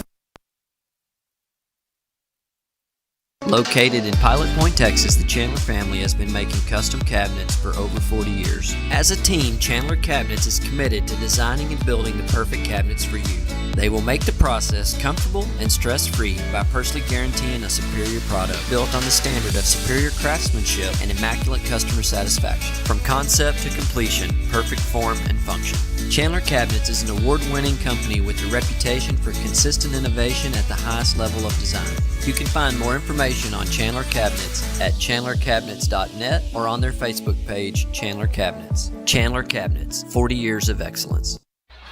So back to Bearcat football. We're going to start the second quarter of the 6 and Mango second quarter with a Travis Irick out-of-town scoreboard. Yeah, Ryan Boyd's up 21-7 over Paradise. Started second quarter. Ponder and Whitesboro are scoreless, zeros. And Brock is up 7-0 on Bowie. 11 minutes left in the second quarter.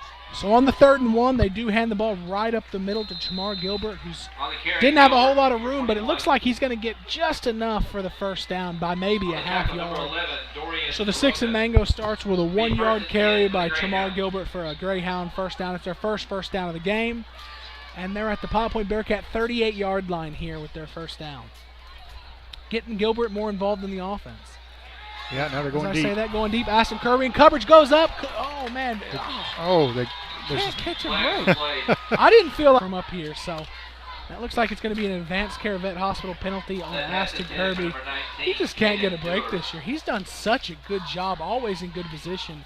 Mix of bad calls, no calls. Yeah, I thought he was in great position there. It looked like he's trying to play the ball. Yeah, almost in position to intercept it. Maybe it was contact earlier than what we saw. I'm sure the viewers at home can use this mighty fine camera we got with the help of Nick's Italian. Make their own determination, right? And see that that's not just us being homers. That looked like it was a pretty poor call there. Advanced Care Vet Hospital penalty there. 13-yard or 23-yard line. 23-yard line. So first and 10 for the Greyhounds. About the 23-yard line for the Greyhounds. Gunnar McElroy takes a snap, drops straight back to pass, looking left. Pockets collapsing, and we're going to get him sacked from his left side, which was, looks like it come from number 5, Jay Cox. McElroy dropped for a loss. Another sack by number 5, Jay Cox, and he was helped out there by Big number 78. 60. Well, I thought 78, Caleb Holloway. Yeah. Gavin Wheeler was in on that. And then I thought there was a few guys in on that sack there. But that's our 3rd sack here of the first half. So Gunnar McElroy at quarterback for the Greyhounds. Drops back to pass. He's going to throw it quickly. Nobody's really looking for the pass. Goes to an area nowhere. So it's going to be 3rd and 12 here. It's going to be 3rd down and 12. Yeah, it looked like their undersized linemen switched it up on us there. Did you see them? They all cut block. Yeah. Every one of them. Yeah, Tristan Trubenbach there had his back to the ball, or the ball was kind of thrown to him. Yeah. If he had turned around, he might have caught the ball. Here we go. It's going to be 3rd and 12 for the Greyhounds. Best field position they've had all day. One receiver left, one receiver right. It looks like they have 2 tight ends on the right side of the formation with Tramar Gilbert in the backfield. It's going to be a speed option to the right. Gunnar McElroy is going to keep it, but nowhere to go. Number 47, Jacob Dane, the first Bearcat there to make the tackle. And he's going to get some help by number 62, Aaron Strittmatter. Aaron Strittmatter's playing some defensive end on that side, and he's played out so far. He's played pretty well. Yeah, he really has. I thought the defensive ends would respond to Coach Marsh coaching them up this week. They have so far. Well, the Bearcats here force them into a 4th and long. It's kind of too close to punt, too far to kick it, so they're gonna air the ball out here, I'm sure, on 3rd and 14. Trips left for the Greyhounds, one receiver right. We got the one-on-one with a little bit of safety help for the Aston Kirby. It's going to be a fake handoff, and the McElroy's going to fake the run, looking down the field to throw. He throws the ball deep, and see, you called the interference on Aston earlier, and this time he's clearly pushed off on, and nobody calls him. He cannot catch a break. The kid can't catch a break. Caden Dewar on the catch on the 4th and long for the Greyhounds. Ashton right where he needed to be. The kid clearly pushed off of him to create the space, and we don't get the flag. I think he must have done something to upset that official. It's the same official there. And the quarterback had a lot of time for that play to develop, too. First and goal for the Greyhounds. Gunnar McElroy takes the snap. Looks like he's going to give it to Tremar Gilbert, who makes a man miss, and he's a load to bring down. He's going to carry him all the way down to the 1. He's a hoss. He's a hoss. The Greyhounds are threatening here with 10 minutes to go here in the 6 and Mango second quarter. They've got the ball, second and goal from the 1. Jacob Dane coming out. Tremar's limping right now. He's feeling it after that tackle. Yeah, looks like he might have got a Charlie horse, but let's see if they go back to him here. Use the quarterback power up the middle. They're going to call a timeout. Maybe they saw him limping and wanted to give him a moment to get a breather. Let him recuperate. So that's an Uppercut Granite timeout here. We're going to go to a word from our sponsor real quick. Hey Bearcat fans, living in North Texas, you know all about bad weather. When bad weather does strike, look no further than James Floyd's Custom Roofing and Construction. Custom Roofing and Construction has built their business off of quality work and customer referrals. Let their friendly and knowledgeable staff ensure the project runs smoothly from start to finish. You can visit Custom Roofing and Construction on their website, customroofingdallas.com, or give them a call at 214-274-8353. And we're back, Bearcat fans. 9:45 remaining in the 6 and Mango second quarter. Peaster's going to have the ball, second and goal from the 1 yard line. And I would just look for the simple dive to Tremar Gilbert right up in the middle. He's a big kid, hard to bring down. Yeah, depends on how bad he's injured or hurt there. He's still limping a little bit, Ryan. I don't know if it's out in. Yeah, that's been pretty unsuccessful. Bearcats have been bottling that up. The quarterback, Gunnar McElroy, has been kept that every time, and it's just really got no gain for him. Little number 2, Zane O'Donnell's in the backfield with him as well. He's a little scat back. Yeah, I'd definitely give the ball number 21 right here. And it's going to be that. It's one of the plays that you kind of called, though. They're going to run that speed option, but McElroy keeps it again with nowhere to really to go. Yeah, I wonder if they'll run the same play here. Because again, I don't know if Tremar's if he's 100% or not. Here we go. Two running backs next to Gunnar McElroy, 2 receivers right. McElroy takes the snap, dives to Tremar Gilbert up the middle, and he puts his head down. Not much vision on the run, but doesn't need to when you're that close. Stick your head down and get in there. Yeah, and he's a load to bring down. 6'2", around 200 pounds. So he gets going downhill, and you don't get him in the backfield. It's tough to get him for negative yardage plays. Or even he reminds me kind of Zeke at a much lower level. And he sticks his head down. Yeah. He may not go for many yards, but you're not going to stop him for a loss. Yeah, man, Zeke laid out somebody at the goal line. Oh, that was beautiful. Jaden Canifax kicking the extra point for the Greyhounds. Snap is good. Hold, kick, toe punch. Looks like it goes right through the middle. So we're going to take a break. We'll give a word for our sponsors, but it's going to be your Pilot Point Bearcats 12, the Peaster Greyhounds 7. Established in 2004, Ernesto's Fine Mexican Food has continued preserving its original home-style cooking and hospitable touch. Ernesto's family has roots in Mexico as well as Texas ties. Relying on those roots, Ernesto created his unique menu. Offering a variety of Tex-Mex favorites as well as Mexican specialties, Ernesto's won't let you down. So join them for home cooking, or as they say, Comida Cesar, in family-style service. Located at 10279 Farm Market 455 East, Suite 100, or at the corner of 455 and Highway 377 in Pilot Point. They look forward to seeing you, and go Bearcat. Hi, I'm Piper Brownlee from the Pilot Point Varsity Cheer Team, and you're listening to Bearcat Football on PilotPointBearcats.com.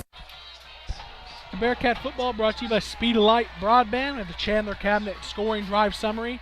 10 plays, 48 yards, with a 1-yard touchdown run by Tremar Gilbert there to get the Greyhounds on the board. Yeah, give them credit. They put together a nice little drive right there. And they were the benefit of a bogus pass interference, and then we didn't get the benefit of a real pass interference, but what can you do? No, what can you do? The ball's teed up, number 40, Jaden Canifax, kicking it for Peaster. And he approaches it, and he's going to toe punch it low and kind of tailing to the right, but it's caught. Good catch. That's going to be returned crossing the field, going to try to eventually turn it up. Avery Smith, he gets all the way to the Bearcat sideline, turns it up, picks up a block, cuts it back towards the middle. Keep the legs breaks driving. the tackle, dragging a guy who needs to just go down. Ooh. Carries a big pile all the way to about the 43-yard line. Looks like there was a big hit late, number 70, who's been causing the Bearcats some pain here. Looks like to be in pain himself. We're going to go to a commercial break. Along with a selection of quality healthcare products. When you use Hometown Pharmacy. Since 1983, the Scott Walker Insurance Agency has been covering the insurance needs of Pilot Point. Regardless of what that need may be, they have you covered, offering homeowners, auto, life, farm and ranch, and commercial. Give them a call at 940-686-2692. That's Germania Insurance, the Scott Walker Insurance Agency, located just north of the town square at 211 Scott Lane in Pilot Point, Texas. Scott Walker Insurance Agency, always there to help. And we're back. Number 70, Tyler Stageman, was down on the play from the kickoff coverage. And he was able to get up and walk off on his own power. And we're back. It was number 70, Tyler Stageman, who was down there. And he was able to get up and walk off on his own power. Here we go. Bearcats starting another drive. I think the fourth drive of the game here. 1st and 10 at their own 42-yard line. Yeah, you'd like to see them respond here. Up 12-7. Put our own drive together right here to get some more points on the board. Lower Bradley scoreboard check. 8:59 remaining in the second quarter. First play is going to be a fake handoff. Max Holler up the middle with more. Oh, lowers his shoulder, runs over a safety, and finally brought down by the shoelaces before a big carry there. Lowered his shoulder, ran over the safety. Yeah. Big gain. That's an Irish Real Estate first down for the Pilot Point Bearcats, and we're already into Peaster Greyhound territory. Another hole you could drive a truck through right up the middle. That's where when we're looking like we're going to stretch the run to the outside. Our outside run game hasn't really been there, but Max Holler keeping it up the middle has been big for us so far. So Max Holler takes the snap. He's looking and gets it out to Jay Cox in the flat. Jay Cox can't get the block, and a couple Greyhounds there making the tackle. And coming in at the end of the play and cleaning up is number 72, Colin Haynes, putting a big hit in on a Greyhound who was just standing around watching. I like 72, man. He's one of my favorite blockers out there. I remember watching him last year. He can hit you. You stand around a pile just watching, liable to get hit, right? Might as well. Bearcats going to have the ball 2nd and 5, 2 receivers left, 1 receiver's right. Ish Harris up the middle. It's some room to run up the middle. Bounces to the outside, but brought down once again by the shoelaces by number 40, Jaden Canifax. Yeah, if Canifax didn't trip Ish up right there, I think he was gone. He had a head of steam. That's right. That's an Irish Real Estate first down, and we're going to be at the Greyhound 23-yard line. Looking over the sideline, looks like we're going to have trips left. Aiden Cox is going to be the tight end on the right side. No receiver right. Max Holler, Ish Harris in the backfield. Maybe we'll see Aston Kirby score here. Get his revenge. And this is going to be another run right up the middle. Max Holler bounces out to the right. They're not going to catch him. Max Holler's going to stroll in for another Pelsville Printing touchdown. Man, Max has got to be on pace for 200 plus tonight, man. Every time he runs the ball, it's a big gain. Yeah. Every time he runs the ball, it's a big gain. And that just seems to be, I don't know why we don't just call that Max Holler big touchdown run every play, right?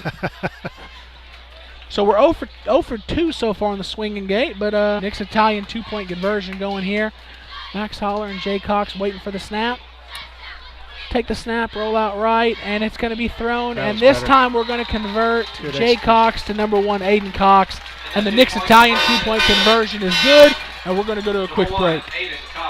Transactions. Feel free to call or text for all your real estate needs at 940-390-3911, or you can visit my website at southernlifeliving.com. When experience counts, call Laura, your local IRIC real estate agent. I'm number 14, Tristan Trubenbach, and you're listening to Bearcat Football on PilotPointBearcats.com. If you needed brain surgery, would you hire a part-time brain surgeon? No, you would not. The full-time realtor, Trent, will treat your real estate transaction as it should be. The most important financial job. Call Trent Trubenbach with Scribner Real Estate today and hire a full-time real estate professional. That's Trent Trubenbach with Scribner Trubenbach. Laura Bradley scoreboard check, 7:27 remaining in the 6 and Mango second drive. 4 plays, 58 yards, punctuated by a 23-yard Pelsville Printing touchdowns. Once again, by number 12, Max Holler, having himself a day. Yeah, he is. And Jay Cox is going to have to pick it up to be my player of the game, because right now Max is Southern Junkies kickoff, pooch kick by number 22 Hole Ganser, fielded on the run by McDonald. McDonald finds the hole, bounces it to the Peaster sideline before a gang of Bearcats are able to bring him down around the 40. Number 2 Zane O'Donnell. I think I called him McDonald. It's O'Donnell. But Bearcats make a tackle at the Greyhound 41. That happened to be the last drive, so let's see him respond to what happened to him last drive. Yeah, I think we will. They were, like you said, they were fortunate to get, a couple of pass interference calls or whatever, so to help them move the ball last drive. Yeah. The one call and the one no call both went their way. So here we go. 2 receivers left, 2 right for the Greyhounds. Snap. Handoff to 21 Shamar Gilbert. Bearcats immediately there to get him, but he's a load to bring down, so he carries a pile about 1.5 yards, and they're going to rule his forward progress down before Ish Harris comes out of the pile with the football. So 2 yards there by Shamar Gilbert on first down is going to lead to a 2nd and 8. Yeah, it looked like Coach Freeze had the perfect little run blitz called there. Jacob Dane was filling the gap over here on the short side and really blew up their play in the backfield. And they got a balanced formation here. 2 receivers left, 2 receivers right, 1 quarterback with Shamar Gilbert next to him. Snap is taken, and it looks to be another dive, but late pulled out by McElroy, the quarter. First down. That was a late pull. They do that too many times. The ball's going to be on the ground. Yeah, they're going to end up fumbling that. We're going to get a Twin City turnover if they keep that up. Yeah, that was a late pull. He's got to make up his mind a little quicker. But balanced formation, Gunnar McElroy and Shamar Gilbert in the backfield for the Greyhounds. That Bearcat, those defensive ends aren't having the same effect they were early. This one goes right at the left side. Shamar Gilbert kind of gets around the corner and then just looks to hit somebody, puts his head down, gets 2 yards again on first down. Have a good job getting penetration there. Didn't let him get a full head of steam, and he only got 2-3 yards, and it was tough running for him. Soroka scraping across and helping make the tackle with number 47 Jacob Dane. Here we go, 2nd and 8. And the Greyhounds, Gunnar McElroy takes the snap, and he's going to drop back to pass. He's going to throw a hot pass right kind of down the seam to number 4, Jaden Cadifax, deep inside Bearcat territory to about the 26-yard line. Yeah, and Cadifax has got good hands for a guy that looks like Mike Allstott. He can catch the ball. Yeah. Right down the seam, not much room, so Gunnar McElroy did a good job putting it on him. Bearcats make some subs, 1st and 10 at their own 26. It's going to be a handoff up the middle to Tramar, and Tramar's going to make his way for about 6 yards there on first down, make it 2nd and 4. Look like Dorian Soroka on the tackle here. I'd like to get his number called quite a few more times here. That means he's being more active in that middle linebacker spot. He's making most all the tackles between the tackles, so he's cleaning up, doing the job of middle linebacker. On that play, Gunnar McElroy pulls it on the zone read, and he's going to get inside the 5-yard line. Defensive ends crashed hard and immediately took out Shamar Gilbert, but Gunnar McElroy kept it, pulled it out, come around the left end all the way to the Bearcat 2-yard line. It was a good decision there for him to keep that. A lot of room to run. That's right. Here they go, lined up at about the 2.5-yard line here. So 1st and goal for the Peaster Greyhounds. Let's get a stop here, boys. Snap. Quarterback power left side. Gunnar McElroy is going to get into the end zone for a Peaster Greyhound touchdown. 4:41 left in the second quarter, pending the extra point at your Bearcats 20, the Greyhounds 13. And they are sending the kicking unit out with a toe-punching kicker, number 40, Jaden Canifax. Got it teed up. The snaps have been a bit slow. It's one thing I've noticed when I try to look and see if, easy kick block opportunity. When you watch the Bearcats snap it, the snap's getting back there with some pace. This snap has been a little bit slow back there. Let's see Jay Cox block it and run it back. Well, that one did fine. That one did well. But, yeah, the kick is up, and it looks like it's through the uprights. So before we go to commercial break here, it is the Pilot Point Bearcats 20 and the Peaster Greyhounds 13.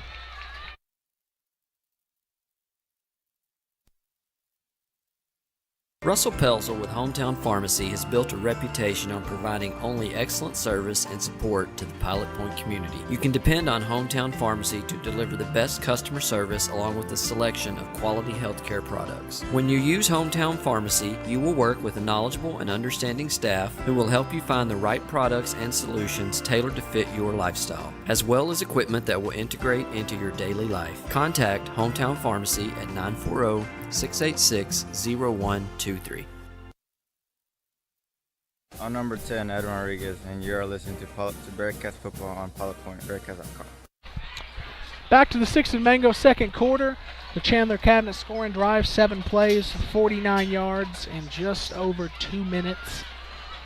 Peaster Greyhounds not going away, putting the pressure on the Bearcat offense to keep performing. Yeah, they've responded with their last couple of drives, so see if our offense can respond right back and put a little bit more distance between us and them. Yeah, good return by Avery Smith on the last kickoff, so we'll see what the Greyhounds decide to do here. And they're going to kick it deep, and Aston Kirby's going to get a chance to return the ball. So he takes it, fields it, gets up in the middle in the blocking. Right hash bounces outside of the numbers, got some room, turns it up, and he's going to get out to the 45-yard line before he's ridden out of bounds. Good return there by number 8, Aston Kirby. Yeah, and as Coach Marsh likes to say, he overcame his genetics there and showed some good speed. Unfortunately, we're not going to be able to overcome the advanced care vet block in the back by the Bearcats on the return, and that's a killer.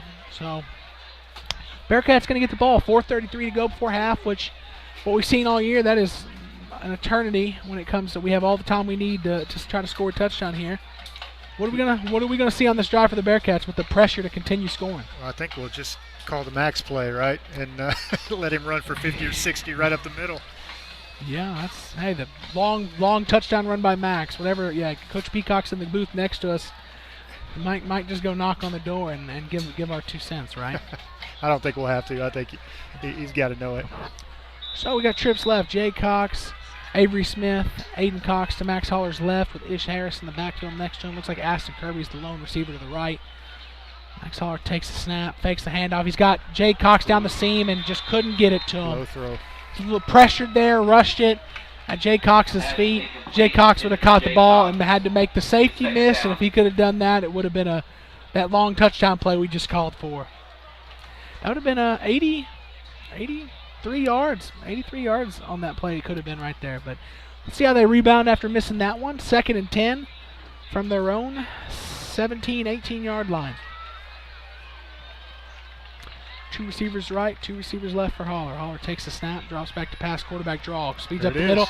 There's the long run play for Max. Not quite as long as I thought it might be, but that's enough for Irick Real Estate first down. That's going to be about 10.5, 11 yards there on the carry. Yeah, Peaster made a nice open field tackle, or he had 30 or 40 more yards in front of him. Chains are moving, so Pilot Point's got the ball at their own 27-yard line after the Irick Real Estate first down.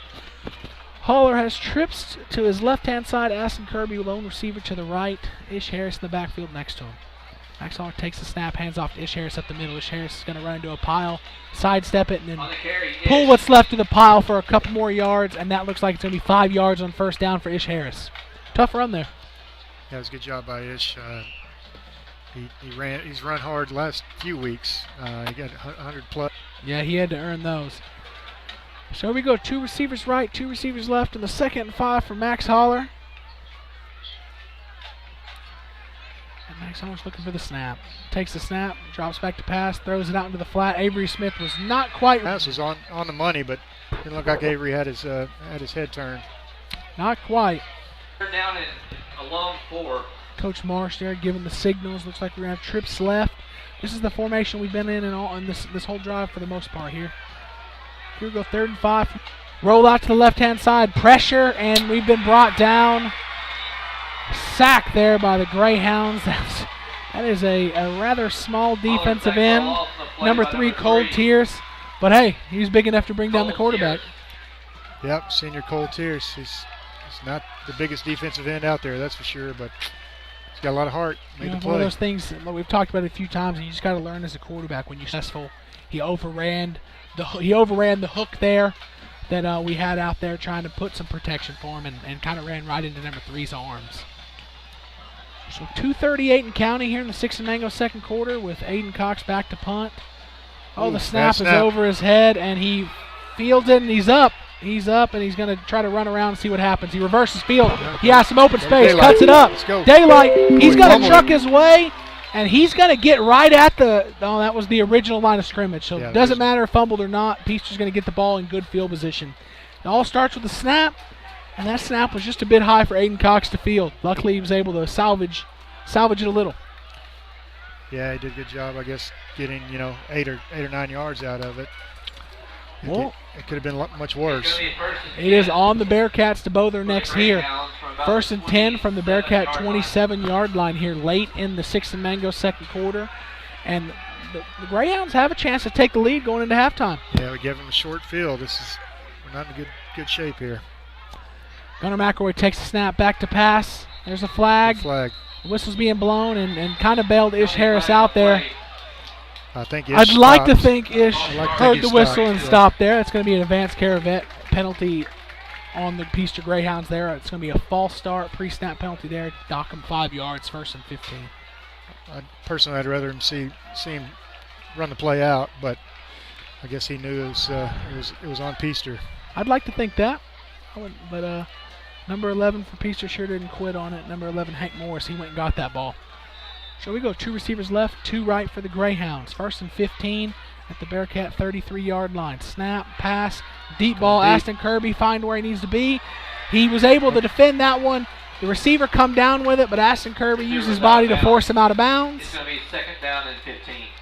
And I think this line judge, I don't know if he's a big fan of Aston. I think he was telling him to keep his hand off the offensive guy because Aston kind of put his hands up like, what do you want me to do here? Yeah, he's in good coverage. His hand was on him, but there was no yanking or pulling or pushing. It was good coverage. 2nd and 15 for the Greyhounds here. Back-to-back plays where they tried the corners deep, so I wouldn't be surprised to see that trend continue. But on 2nd and 15, the snap is a sprint out left. It's a speed option. This one gets pitched out to Gilbert, and Gilbert is finally tackled after about 7 yards. There's a penalty that comes in late, and let's hope that's on the Greyhounds because the position it would be in if it was on the Bearcats would probably be a first down. It's an advanced care vet hospital penalty on the play. Looks like it's going to be a chop block on the Greyhounds. Definitely going to be accepted, and it's going to back them up a ways and put them in. I imagine it'll stay 2nd down, but 2nd and real long. Yeah, it certainly helps the Bearcats. For you Stars fans, it is 2-2, 2nd period. So here we go. I don't know exactly if they're when and where they're going to mark it off, but so far they're moving forward. I think they're going to mark it off from the penalty, so that's probably why they moved it forward. But now they're going backwards, and I believe a chop block like that is 15 yards, if I'm not mistaken. Yes, sir. 2 minutes and 7 seconds left in the 6 and Mango second quarter. Peaster's going to have the ball 2nd and really long from their own 39-yard line. The line to gain for a first down is the 13. It's going to be 2nd down for the Greyhounds. So it looks like 26. Looks like they need 26. And they're going to try to get it through the air. Speed option again. Speed option left, and Gunnar McElroy keeps it up the middle, and there's some space to run. Dorian Soroka eventually runs him down, but kind of just wastes the penalty we had there. They're going to get all the way to the 15-yard line, and that's enough for a first down. Yeah, it looked like we just over-pursued. Just expected him to pitch it to Gilbert, number 21, but he cut it up and had plenty of room to run. First and 10 for the Greyhounds at the 15-yard line. Minute 45 and counting in the 6 and Mango second quarter. Looks like we're playing press on the outside with our corners. Aston Kirby's right up on the receiver, and this one's going to be a pass. Pass, slant, good coverage. They're going to call some sort of penalty on the sideline, and I have to imagine it's probably going to be on Ish Harris there. I think they caught Ish trying to grab or jam, and what ended up happening is he just grabbed and held. And that's probably going to be a 5-yard time. Against the Bearcats. They are going to call it full-blown pass interference, which is going to give Peaster half the distance to the goal, which is a decent situation for us, I guess. First and goal all the way from the 10-yard line. So it is one of those situations where while it's at the 10, it is a goal-to-go situation. Yeah, we need a little momentum swing here, Ryan. We need something to go the Bearcats' way. Yeah, well, speed option to the left. Gunnar McElroy keeps it up the middle and goes down for no gain. He's only pitched it once, and I don't... Getting Tremar Gilbert out on the outside and making defensive backs try to make a tackle. That's a situation I'd like to take advantage of if I was them. Yeah, up until that point, Bearcats were kind of overplaying that, but we played the quarterback well on that play. Minute 20 and counting here in the second quarter. Gunnar McElroy takes a snap. There's going to be a dive. Gunnar McElroy is going to keep it and follow it up inside the 5 all the way into the end zone. Touchdown, Greyhound. So here we go. Minute 12 left. That 6 points is going to tie the game. So it's 20-20 pending the extra point. And Pilot Point's going to have a minute and 12. They still have all their Uppercut Granite timeouts. But we'll see what they decide to do going into half. They definitely need a pep talk at halftime, wouldn't you say? Yeah, we need to regroup and, start fresh here. So looks like we may be all squared at half. We'll see if the Bearcats do on their drive. Canifax back to kick. Snap is handled. Kick is up. And it is good. So the Greyhounds are going to take a lead. Laura Bradley scoreboard check. Minute and 21 left in the 6 and Mango second quarter. Greyhounds take a 21-20 lead. We're going to go to a quick break. Justice Creek Art Studio, located on the north side of the Pilot Point Square, is the newest way to let your creativity flow. The owner, Sheila, a teacher of 15 years, can help you and your family's imagination roam free. Justice Creek Art Studio offers both adult and kids classes, in-studio pottery painting, private events, and even art-to-go kits for when you're on the go. Coming from an amateur artist, Sheila made the experience fun and easy. Classes book quick, so run on over to www.justicecreekartstudio.net to find the class for you, or swing on into the studio and meet our favorite artist yourself. Back with a minute 12 left in the 6 and Mango second quarter. We got the Chandler Cabinet score and drive summary for the Peaster Greyhounds. 5 plays, 33 yards, finished on by a 9-yard touchdown. Let's not forget that drive was set up by the bad snap on the punt for the Bearcats. Bearcat faithful here is trying to incite some positive emotion in the Bearcats here before half. Let's run this back. Ashton Kirby catches the kick, and he's going to run it. He's going to have really no room to go before he's brought down by a couple Greyhounds to the Bearcat 40. So I'd like to. I don't know how Coach David wants to play. You really have played uninspired football the last 5-6 minutes, both sides of the ball. But you have a minute 6, 3 timeouts. You have an offense that can score quick. I'd like to see us go try to get the lead back before half. Yeah, I would think we might be aggressive, but having the lead can erase all sorts of problems. Oh, yeah. You go into half with the lead, you feel way better about it. Feel much better. Let's see what we do here on first down. We have trips right, 1 receiver left for Max Holler. Max Holler takes a snap. He's going to look to pass. He's throwing a deep ball to Aiden Cox, and it was a bit underthrown and covered well by Zane O'Donnell. That ball has a little bit more air under it. I think Aiden Cox is in a position to go up and get a ball against number 2. Aiden Cox is going to get it. Yeah. There's about 6 inches in height difference there, I would imagine. Yeah, so. I like our chances on a jump ball there. Well, here we go. 2nd and 10 from their own 41-yard line. Nice aggressive play call, though. I like it. Max Holler, quarterback draw up the middle. He gets some blocking. He's going to have some room. He's going to cut it up. Cross midfield. That's going to be an Irish Real Estate first down. The clock's going to stop with the movement of the chains. Let's see what sort of tempo the Bearcats are looking for here. They're looking to get back on the ball. They're looking to get their calls. And that's good for a The clock is not running yet. So the Bearcats are set, ready to run the play, and the clock has started rolling. 2 receivers right, 2 left. Max Holler takes a snap. It's going to be he's going to roll out right, have some room. I think he's going to decide to run it. He does keep it. He's going to gain 6 yards on first down, and we're going to get our first uppercut granted timeout of the first half of the Bearcats. Good position, 38 seconds left, 2 timeouts. Ball at just inside the Greyhound 40-yard line. We're being aggressive. We're trying to go get the lead before halftime.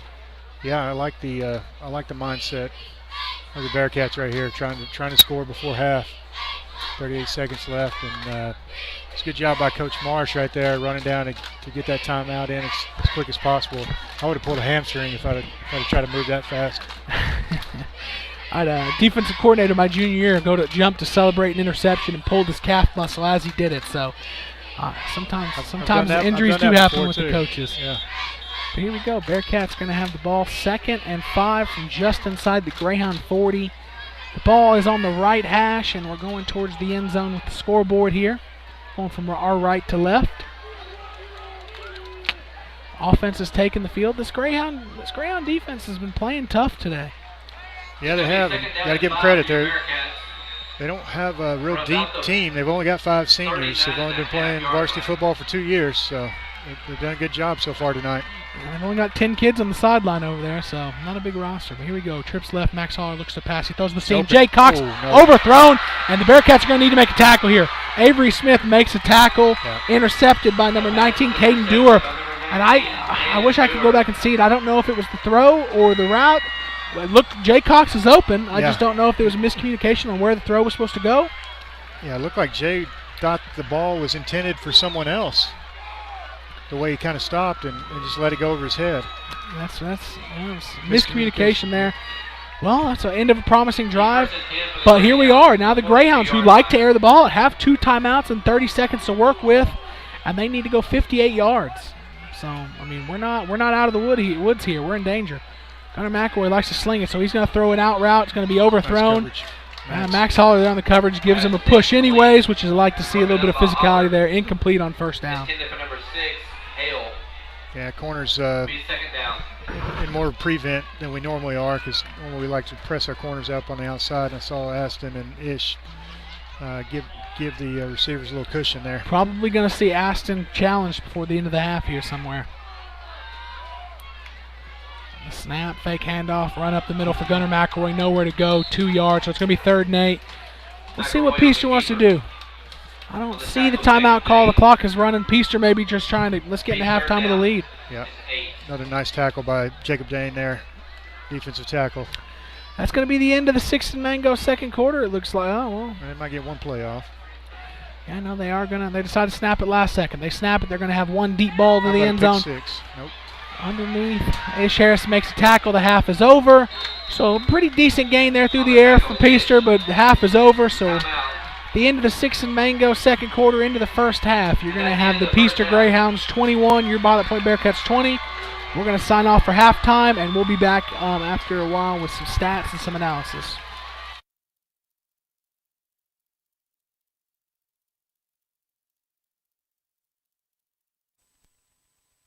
Life beyond the big city requires a 6 and Mango equipment Frisco can-do attitude. Couple that along with a Kubota L-Series tractor, the #1 selling compact tractor in America, and you'll have the versatility and power to hook up to as many attachments needed to get the job done right. Stop by today or go to 6andmango.com, that's 6 spelled out, to see the full Kubota tractor line. Ask for Champ Walker. He'll be happy to help you with your next purchase. 6 and Mango Equipment and Kubota, they never miss an opportunity. For your equipment, call Champ Walker at 972-979-4261. 2020 has been a roller coaster of a year, but there's one thing I know that brings Pilot Point together better than anything, and that's Bearcat football and high school sports. Hi, I'm Realtor Travis Irick with Irick Real Estate. My family has lived in Pilot Point for over 100 years, so we know the area and love the community. If you have any real estate needs, please contact me or find me on Facebook. I look forward to working with you. Go Bearcats! Point Bank is proud to support the Pilot Point Bearcats 2020 football season. Open your real free checking account with Point Bank and show your Bearcat pride with a Point Bank school logo debit card, custom designed with the Pilot Point High School logo on the front. Visit pointbank.com to know more. Point Bank, your neighbors love us. You will too. Member FDIC. Advanced Care Veterinary Hospital, Pilot Point, has been caring for animals around the Pilot Point area for the past 30 years. Large and small pets can expect a quality experience unmatched by other clinics. Advanced Care Veterinary Hospital of Pilot Point offers all the services you'd expect from your veterinarian. They provide preventative care, which includes vaccinations, flea, tick, and heartworm prevention. They also provide sick animal care, surgical, and dental needs with their full-service lineup. Good luck to the Bearcats this season from Advanced Care Veterinary Hospital of Pilot Point, where pets are family. Hi, I'm Greg Pelzel. Here at Pelzel Printing, we do custom embroidery, custom screen printing, and promotional product. You can reach Greg Pelzel at 940-453-5443. Go Bearcats. Hey Bearcat fans, this is Coach Marsh. I know that whenever practice is over and I get home late, the first place I think of is Nick's Italian. You can go to Nick's Italian or you can call it at 940-686-2520. You get great quality food at a great price, not to mention the friendly service that you receive from Nick and his staff. Next time you're hungry and you don't feel like dragging out all those pots and pans and trying to cook for a family of 6, call Nick's Italian and they'll take care of you. Nick's has been family owned and operated since 2003. You can find the restaurant at 1340 South Highway 377 in Pilot Point, Texas. Support a veteran owned business in Nick's Italian. Go Bearcats. The Curtis and Holly Peacock family are proud supporters of Pilot Point ISD. The perseverance that our students have shown in these unprecedented times is a true reflection of what it means to be a Pilot Point Bearcat. The Peacocks want to wish all students in Pilot Point ISD a great 2021 school year and encourage them to continue to be an example to others. The Peacock family is always behind the Pilot Point Bearcats and Lady Cats. And remember, it is a great day to be a Pilot Point Bearcat. Enjoy that old-time country feel at the Martin General Store, located in downtown Pilot Point on the historic Pilot Point Square. The best way to describe the general store is it has a little bit of everything, from circle-y candles to specialty jams, dressings, sauces, home decor, kitchen decor, goat's milk soap, jewelry, a large assortment of old-time candy, nostalgic toys and books, pet toys and treats, greeting cards and gift wrap. She also serves cold drinks, and last but not least, Beth Marie's ice cream. That's Martin General Store, a little bit of everything. Hi, I'm Laura Bradley with Irick Real Estate here in Pilot Point. Growing up and living in this area my whole life allows me to have the expertise that is needed to better serve clients in this area. As a top producing agent with over 15 years of real estate experience, I believe in being a dedicated, hard-working realtor who strives to put clients first. It's about building relationships, not closing transactions. Feel free to call or text for all your real estate needs at 940-390-3911. Or you can visit my website at southernlifeliving.com. When experience counts, call Laura, your local Irick Real Estate agent. This is Shannon Stafford with Whitney Delcourt of Irick Real Estate. Whitney Delcourt is my real estate professional for all my commercial land and real estate needs. Whitney always demonstrates the highest ethical, moral, and professional integrity. Whitney's impressive market knowledge, her hard-working customer-focused style, and Whitney's professional service makes Whitney Delcourt the best choice to be your real estate professional. This is Whitney Delcourt with Irick Real Estate, and I approve this message. And you can find me at pilotpoint.com. In 2014, Uppercut Granite was founded with the mission to provide the highest quality fabrication and installation services to home builders, homeowners, and commercial contractors in the DFW and southern Oklahoma areas. With more than 50 years of combined experience in the countertop fabrication industry, the partners of Uppercut Granite possess the skills and expertise necessary to complete even the most difficult projects. Visit Uppercut Granite showroom at 1235 JC Lane in Pilot Point, Texas, or call 940-765-3525 to schedule an appointment. Go Bearcats! For the best Mexican food experience, visit Uncle Beto's Mexican Restaurant on the corner of Liberty Street and Highway 377 in Pilot Point. Uncle Beto's offers the freshest and most authentic flavors that you can only find in the best Mexican cuisine. Dine in, or if you prefer curbside service, call Uncle Beto's at 940-686-0143 and order your food to go. Be sure to make Uncle Beto's a part of your game night routine either before the game or up until 10 p.m. on game night. Uncle Beto's is ready to serve all you hungry football fans. Uncle Beto's is a family-owned and operated business proudly supporting the Pilot Point Bearcats. For 25 years, Gary and Tammy Rock, owners of Twin Cities South Trailer Sales, have been providing the equestrian community with high-quality products and services. As the nation's largest volume dealer for Sundowner and Featherlight trailers, Twin Cities South Trailer Sales supports the horse show world by providing award trailers to the APHC and NRHA. So if you're looking for a trailer, whether it's hauling your champion to the next horse show, hauling cattle to the sale, your prize vintage car to the car show, or just about anything you need to move, then give us a call or stop in our store located in Pilot Point, Texas. Tritex Grass is DFW's first choice for landscapers, golf courses, sports venues, as well as residential and commercial clients by providing and installing high-quality turf grasses. Tritex stays on the cutting edge of technology and production in order to provide you with the best new grass varieties to suit the North Texas climate. With farms located throughout the state, Tritex offers multiple types of turf and grass to fit any need. Tritex Grass is the official grass provider for the Texas High School Baseball Coaches Association. Call Tritex now at 888-221-0422 and determine the right turf grass for you.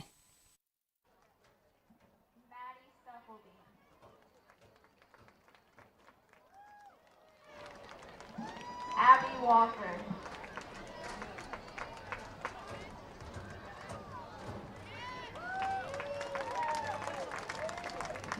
Piper Brownlee. Rindy Garrett.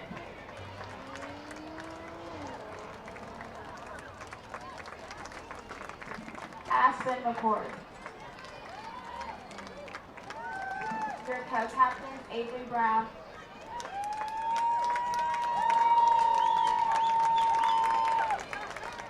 Kenna Chandler,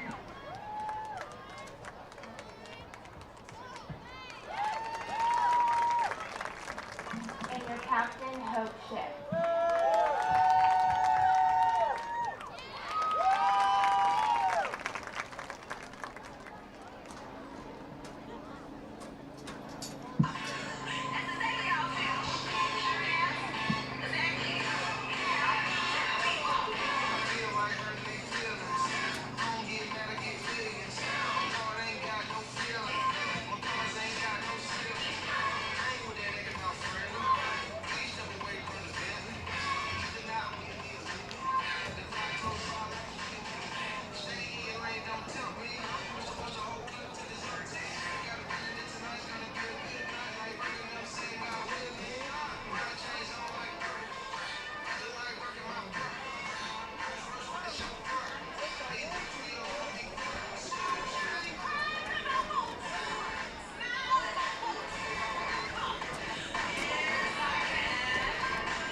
The Pilot Point Bearcat varsity cheerleaders.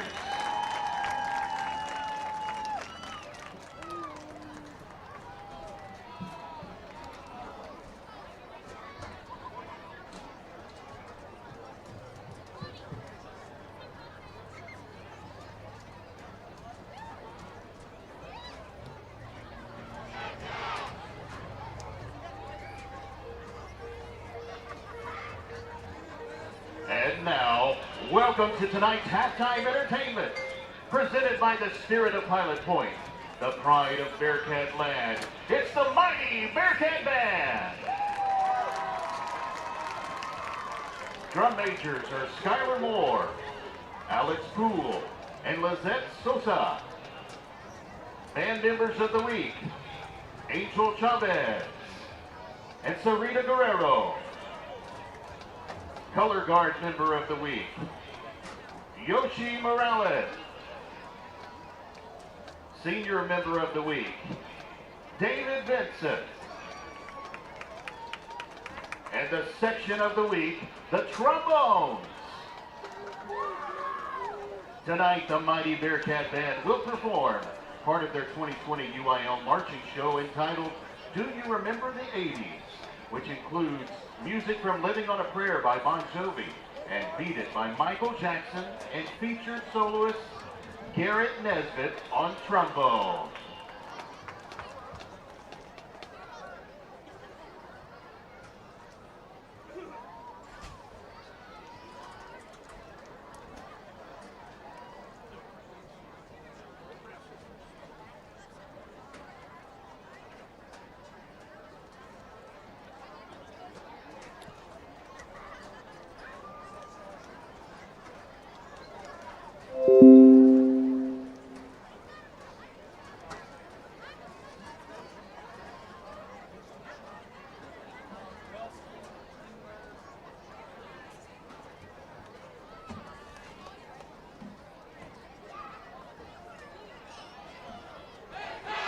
Drum majors, you may now take the field for tonight's halftime entertainment.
Ladies and gentlemen, the spirit of Pilot Point, the mighty Bearcat Band. The band is under the direction of Mr. Daniel Balkema, Assistant Director Mr. Joseph Kahn, Mrs. Sierra Trumino, and color guard instructor Stephanie Estevez. We would like to thank the following maestro and drum major level sponsors who have graciously donated to help support your mighty Bearcat Band this year. They are All Woods Custom Cabinets, H&E Countertops, Ford's Rule, Independent Bank, Joe's Coffee Shop, KJ Environmental. "2020 has been a roller coaster of a year, but there's one thing I know that brings Pilot Point together better than anything, and that's Bearcat football and high school sports. Hi, I'm Realtor Travis Irick with Irick Real Estate. My family has lived in Pilot Point for over 100 years, so we know the area and love the community. If you have any real estate needs, please contact me or find me on Facebook. I look forward to working with you. Go Bearcats! And here we are for the hometown pharmacy half. Your Bearcats 20. Got some stats here for you. Max Holler, not the best day through the air so far. 4 of 10 for 60 yards, and he did have his first interception thrown of the year.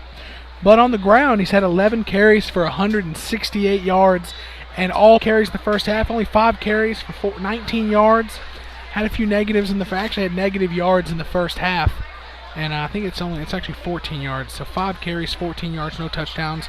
Aiden Cox has the 1 carry for 10 yards, but that's kind of that was on the bad snap on the punt where he picked it up and ran. He was able to get 10 yards. Made the most out of it.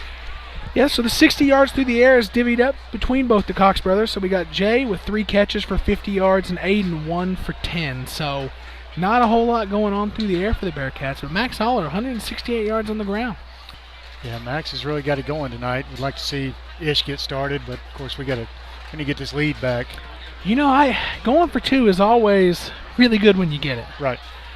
We have a pretty good kicking game. I know a lot of teams, they do the swinging gate. They like to go for 2 when, their kicking game's not necessarily really solid. I feel like with Joel Ganser, we have a pretty solid kicking game, and those 2 missed 2-point conversions are, we got the third one, but that's kind of the difference in the game right now. Yeah, haven't used Joel in his leg, but I like the opportunity. If we get an opportunity to win this thing with the field goal, I'll take Joel, his kicking over Jaden Canifax's little toe punch kick.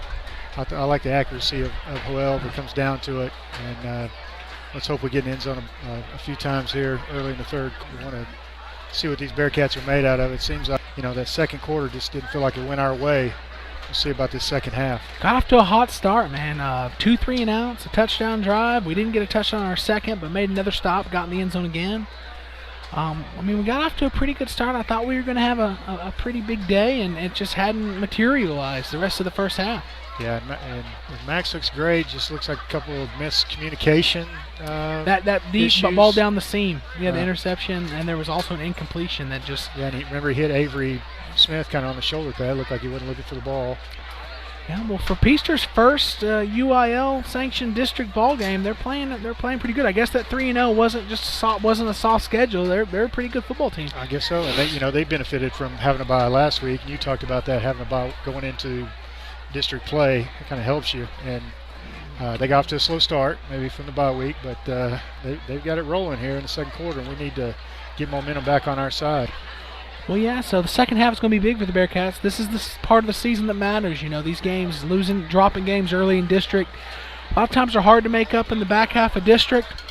Let's do that. Yeah, so I've got a quick volleyball report, Ryan, brought to you by the Pilot Point Booster Club. So Lady Cats beat Boyd in 5 sets tonight, so good for them. It is good for them. I know so 6 minutes left in halftime. The Bearcats are coming back on the field to get some stretching done. That's about it for the Hometown Pharmacy halftime show. We're going to get a few more words from sponsors, get another drink of water, and we'll be ready to come back for the second half of this important early district matchup. You listen to Pilot Point Bearcat Football on pilotpointbearcats.com, brought to you by Speed of Light Broadband, and now we're going to the commercials. And you're listening to Bearcat Football on pilotpointbearcats.com.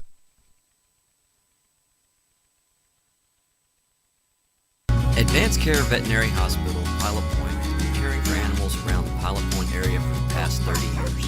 Large and small pets can expect a quality experience unmatched by other clinics. Advanced Care Veterinary Hospital of Pilot Point offers all the services you'd expect from your veterinarian. They provide preventative care, which includes vaccinations, flea, tick, and heartworm prevention. They also provide sick animal care, surgical, and dental needs with their full service lineup. Good luck to the Bearcats this season from Advanced Care Veterinary Hospital of Pilot Point, where pets are family.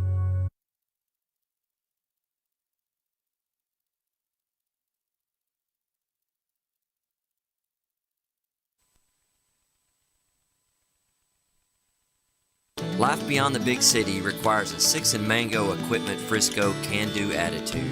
Couple that along with a Kubota L-Series tractor, the #1 selling compact tractor in America, and you'll have the versatility and power to hook up to as many attachments needed to get the job done right. Stop by today or go to 6inmango.com, that's 6 spelled out, to see the full Kubota tractor line. Ask for equipment and Kubota. They never miss an opportunity. For your equipment, call Champ Walker at 972-979-4261. 2020 has been a roller coaster of a year, but there's one thing I know that brings Pilot Point together better than anything, and that's Bearcat football and high school sports. Hi, I'm Realtor Travis Irick with Irick Real Estate. My family has lived in Pilot Point for over 100 years, so we know the area and love the community. If you have any real estate needs, please contact me or find me on Facebook. I look forward to working with you. Go Bearcats!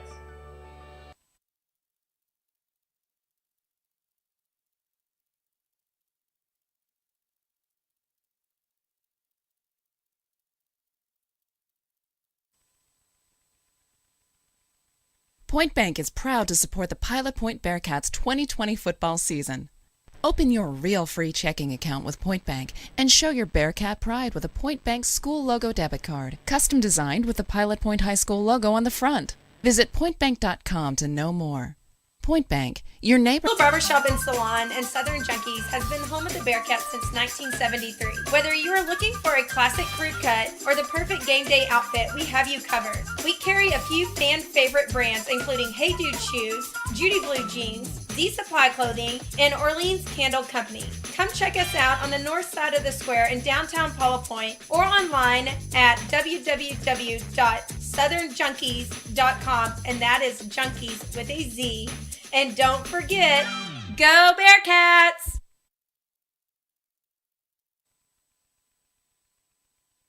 Connect your life to the world with Speed of Light broadband. In the age of information, the internet is no longer a convenience or luxury. It is an essential element of the human experience. The internet has changed the way we think about and interact with the world. At Speed of Light Broadband, we unite communities to this universe of information through fixed, high-speed wireless broadband connections. Speed of Light Broadband's internet service is faster and more reliable. We bring your home and your community into the digital future.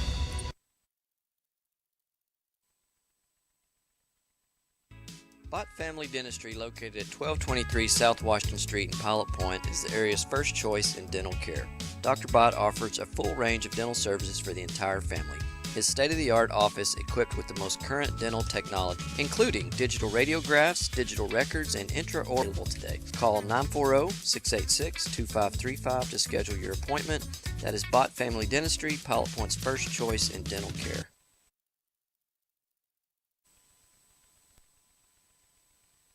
Hey Bearcat fans, living in North Texas, you know all about bad weather. When bad weather does strike, look no further than James Floyd's Custom Roofing and Construction. Custom Roofing and Construction has built their business off of quality work and customerly from start to finish. You can visit Custom Roofing and Construction on their website, customroofing.org 8353. Bearcat fans, we are back to Pilot Point Bearcat football on pilotpointbearcats.com, brought to you by Speed of Light Broadband. Pilot Point is getting the ball to start the second half, so a chance to shake off some of the, we can't call it rust, we played last week. We just didn't look as sharp as we have so far this year. So I don't know what exactly was said at halftime, but I'd like to see the Bearcats come up with some punch, some energy here on this first drive to get us take the lead back. Yeah, we hope 20 minutes from now we're sitting there looking back saying, man, we made some great adjustments. We really needed that halftime to regroup. And I think Canifax has it teed up for Peaster, and they're ready to start the Southern Junkies kickoff. The kick is up, and Ashton Kirby's going to field it just inside his 20 with some room to run. So he's going to get up to 30, has a seam, turns it up 40. Number 3, Cole Tierce on the tackle.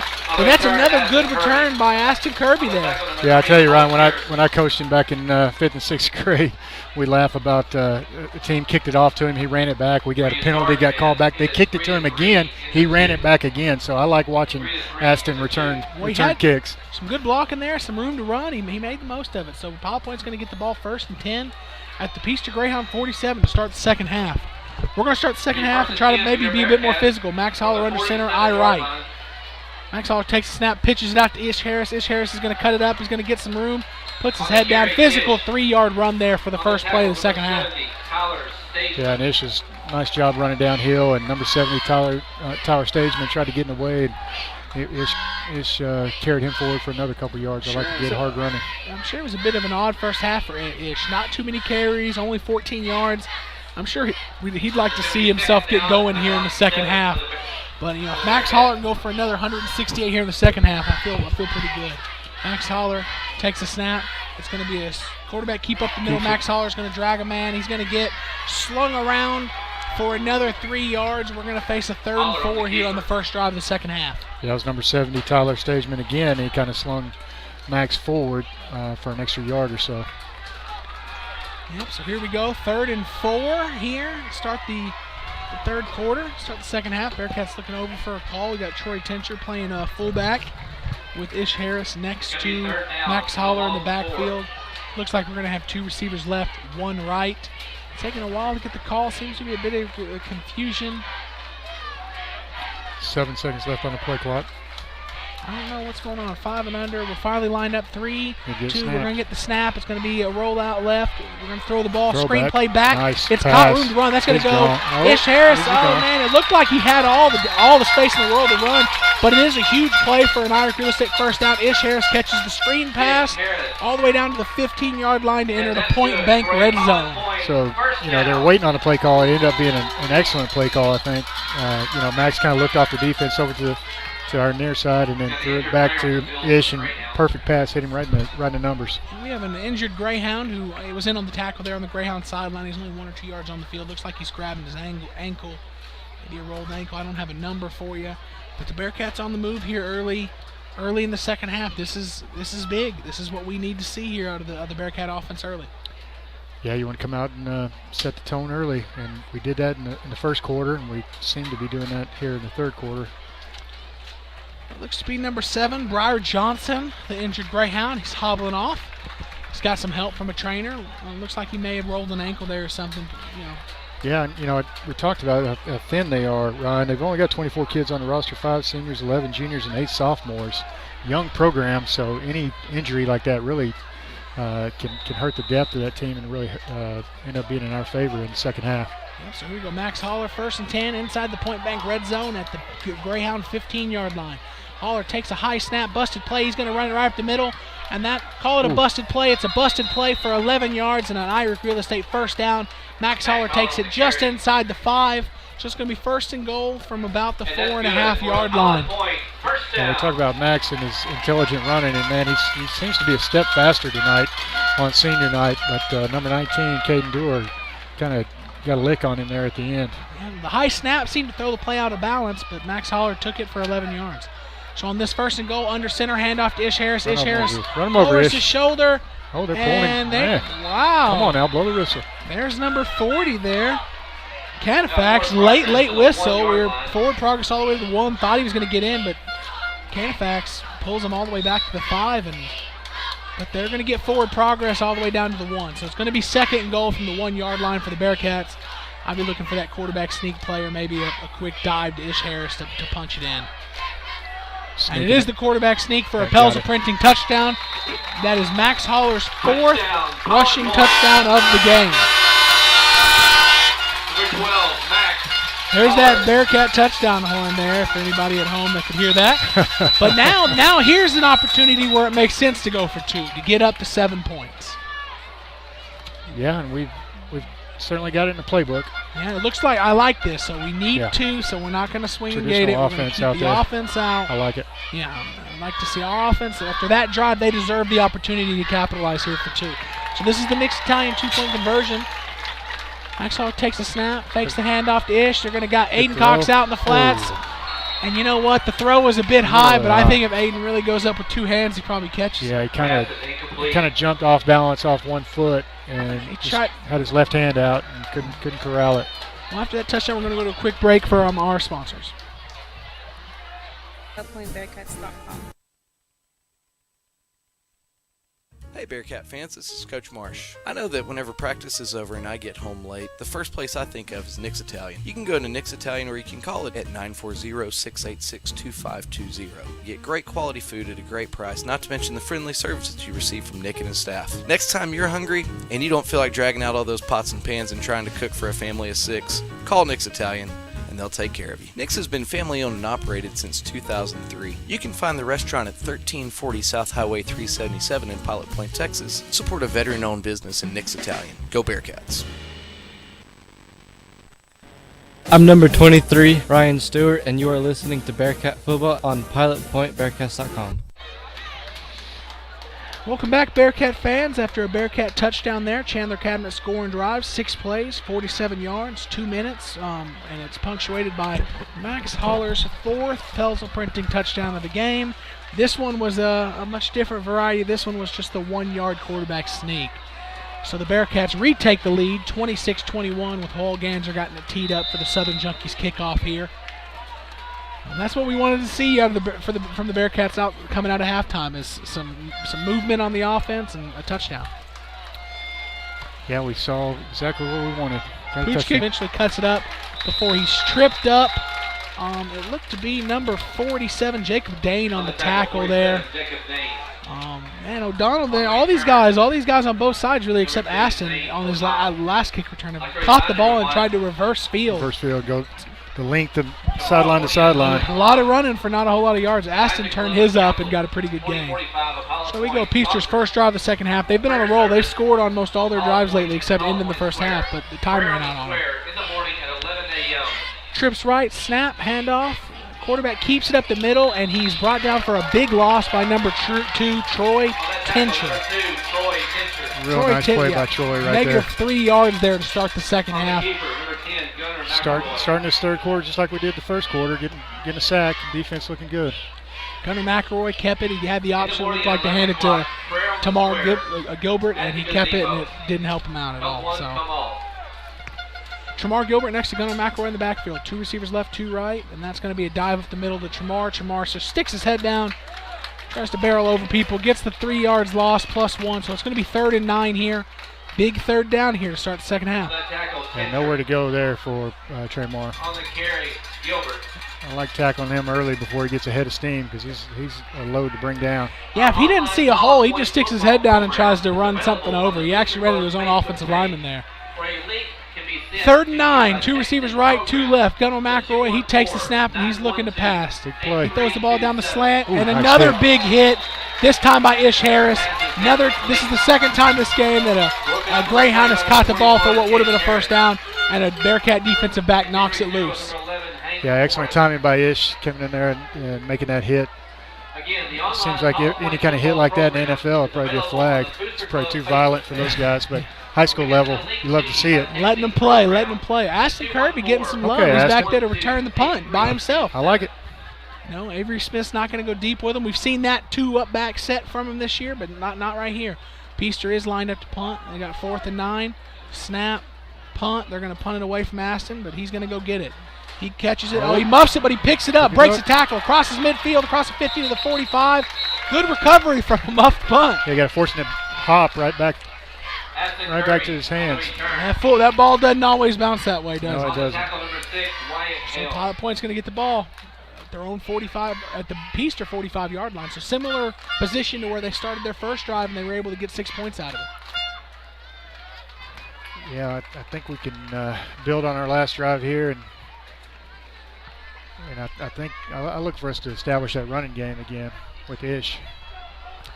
Let Ish get going. Let Max continue doing his thing. We have 2 receivers right. Troy Tincher's playing fullback in front of Ish Harris. Max Holler takes the snap, fakes the handoff. We're going to get it out in the flat. It's going to be caught and turned upfield.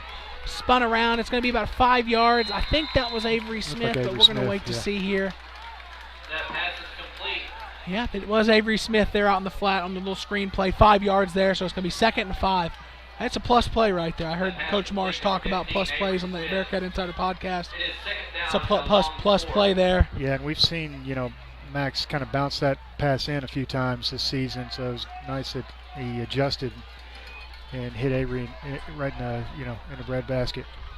Max Holler takes a snap, handoff to Ish Harris up the middle. Ish Harris going to find some running room before he finally slips down just inside the 30. It's going to be an Irish Real Estate first down inside the Greyhound 30-yard line. Yeah, he's kind of hard run there. Yeah, he's lost his footing several times tonight, but he looks, he's real active. He's fresh. I say we keep feeding Ish. Yeah, similar to what we saw with Gunner last week. Their quarterback carried most of the first half, and the second half they kind of turned over to some of the other weapons. Max Holler, he's going to roll out left on this. It's a run all the way. He picks up a block and spins out of a tackle. Makes another man miss cross field. Max Holler having a day. See ya. Touchdown Bearcats. That's a Pelzel Printing touchdown. And that one goes 29 yards to the house. Not a whole lot there from the start. Max Holler made that run happen. How many yards was that? That was 34. Oh. That one was 34. I was hoping it was 29. No, I don't think it was 29. Another good run. We'll see. Max is having a day. We are going for 2. Max Holler under center. He's going to hand the ball to Ish Harris at the middle, and that one's going to get in. Nick's Italian 2-point conversion is good.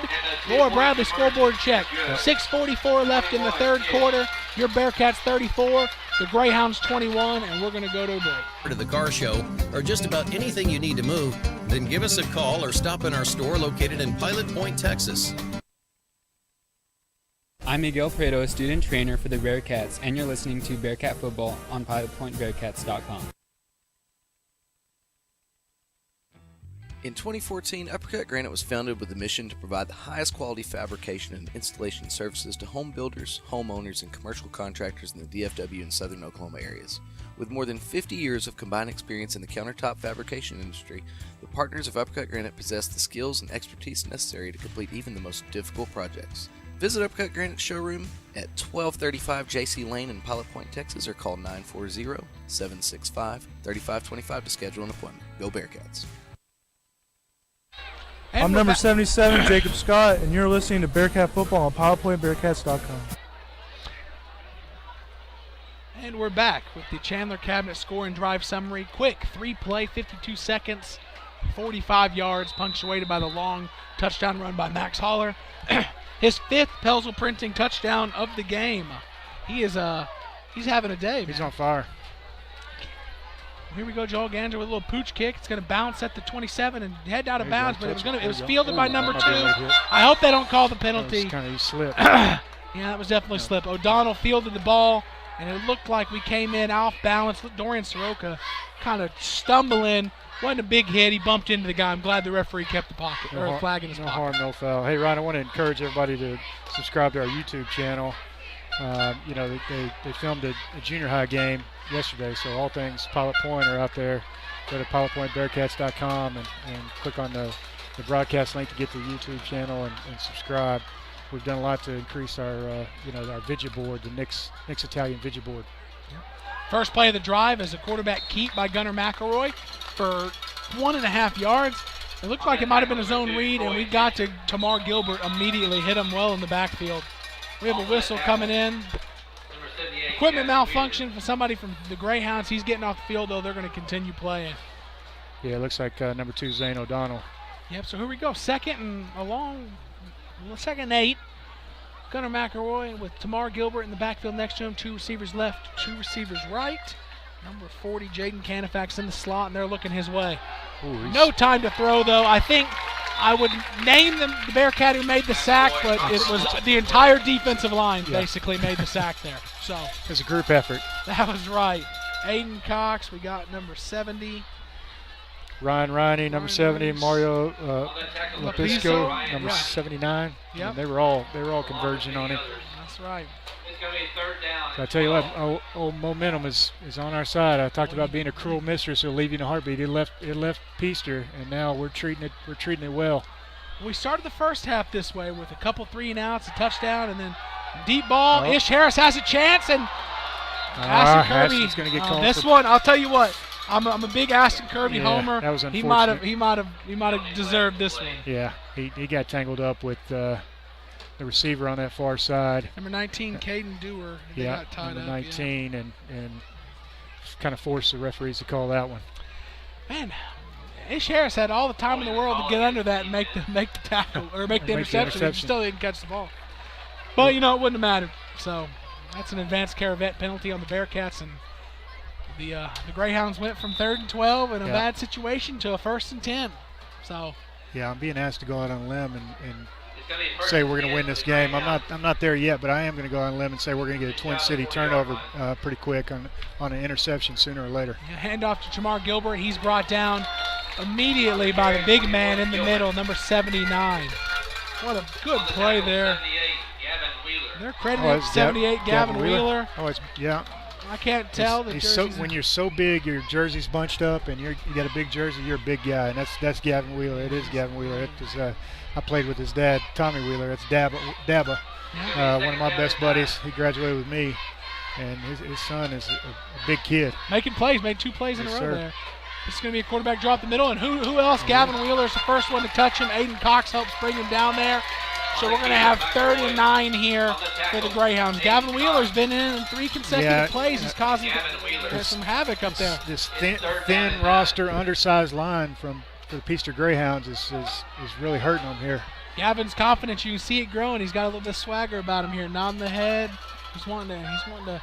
I'd look for him to go get the quarterback on this play. Hey, you got to have some meatballs in your Nick Italian pasta if you want to get in front of big Gavin Wheeler. That's right. Well, they're surely going to pass here on 3rd and 9 in their own territory. So Gunnar McElroy looks back to pass. He has 19 and hits him right in the chest and dropped. Took his eyes off of it. Aston Kirby was giving him a bunch of cushion, and maybe it was too much for him. Hit him right between the numbers and dropped. So the Bearcats catch a break there. It's going to be 3rd and 9, and Peaster's bringing out the punt team. Yeah, it looked like Max Holler was the closest man on the coverage there, and the receiver just took his eyes off of it. We probably saw that hit the first half. Max Holler laid on somebody and decided he didn't want any part of it. Yeah, I mean we're bringing the leather a little bit more here in the second half, so they're a little gun shy. Well, Aston Kirby, after muffing the last one, is going to get another shot here. I'd like to see him take one to the house, redeem himself. Thinking we're going to see a turnover or a timeout here. Yeah. That's an uppercut granted timeout by the Peaster Greyhounds. Didn't have all the players on the field, so they're going to take the time to get out there, all 11 on the field, and we're going to take a quick break. Care. Dr. Bott offers a full range of dental services for the entire family.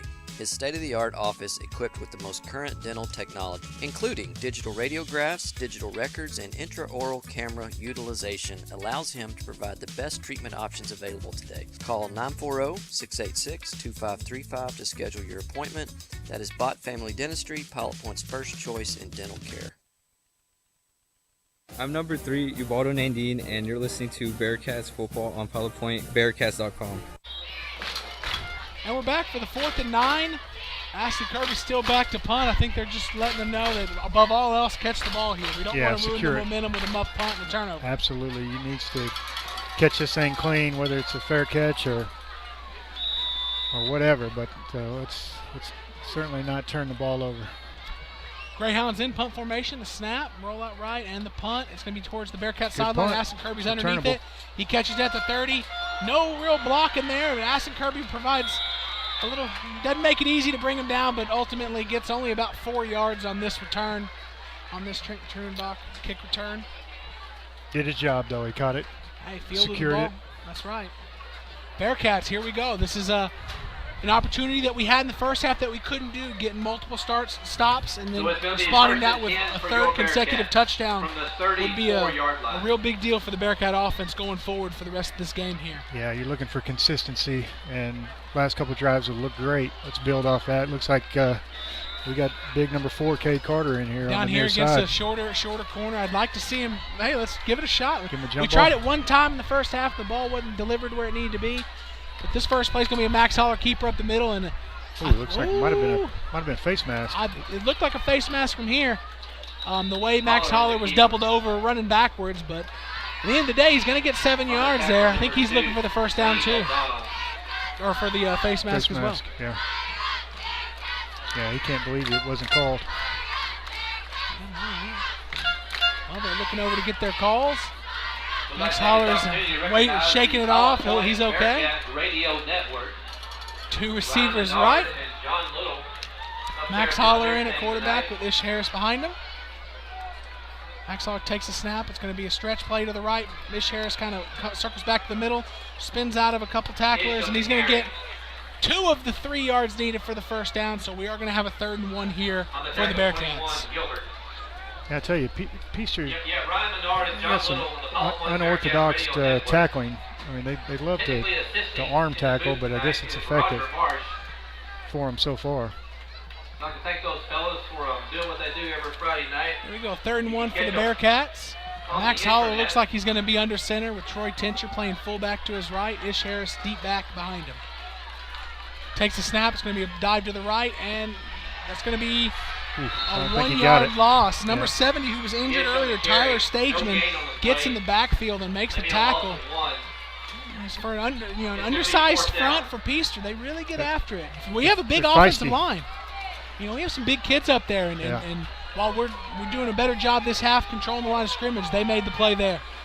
And you would think we'd find more running room. They run a 3-4 traditionally, and just couldn't get the 3 yards we needed right there. Yeah. Well, the Bearcats in pump formation. Looks like Peaster's got the alignment figured out, and they've got number 19, Caden Dewar, back to return the kick with a standing at about the 18-yard line. Aiden Cox looking to punt for the Bearcats.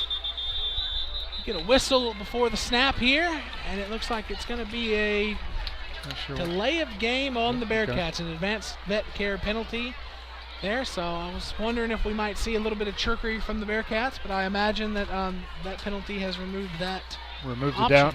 Yep. Unless Mike McCarthy takes over our play calling, I don't see a fake punt in our future.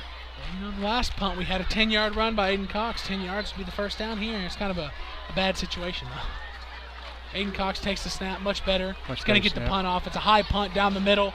This one's going to hit, and it's going to bounce, take a pop point bounce inside the 20, rolling, and it's going to die at the 17-yard line. Good punt by Aiden Cox right there.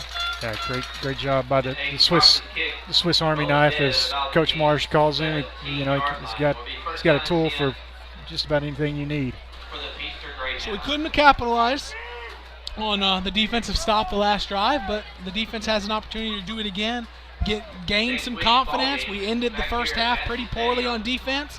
We've really come out strong in the second half, and this drive is a chance to build on that. Yeah, we don't want to give them any momentum back here. Up 13. Keep the pressure on them. Trips left for the Greyhounds. Snap, looking to pass, looking left.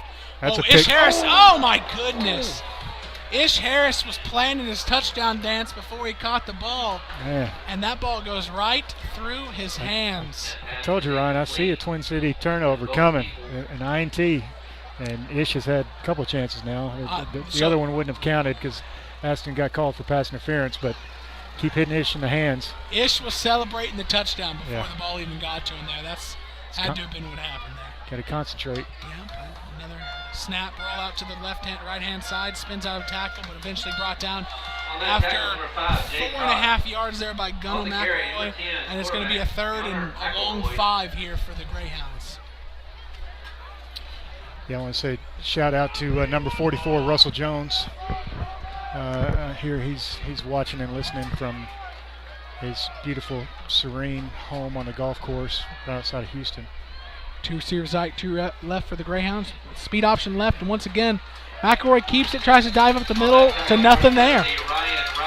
Ryan Riney there with this 3rd down stop. So Peaster's already bringing the punt team out. I don't think they're happy with what they're seeing from their offense right now. Good job by the defense. Yep, kind of deep in your own territory. I would not expect anything fishy here from the Greyhounds. I would expect the punt. I guess you should always expect the fake, though, right? You always expect it. You don't get burnt by it. They're going to have to take some chances sooner or later, I think, if we hold serve. 32 seconds and counting here in the 3rd quarter, and the punt is off. It's high, and it's not very far. Pop point just got away. Oh, good Greyhound bounce, and that's going to get into Bearcat territory and dive at about the 35-yard line of the Bearcats. So the Bearcats are going to come out and start their 4th drive of the second half when we come back after a word from our sponsors.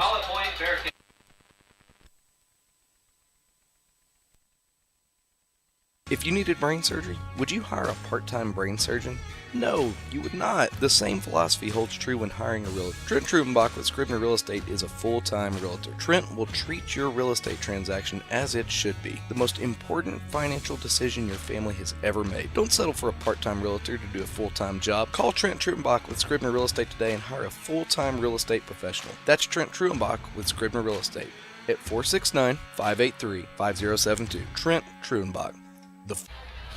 First play back is a handoff to Ish Harris around the right side. Sidesteps a few would-be tacklers and is going to get 8 yards on the carry for Ish Harris there on first down. Yeah, I like how we're trying to establish Ish here in the second half. He's running hard.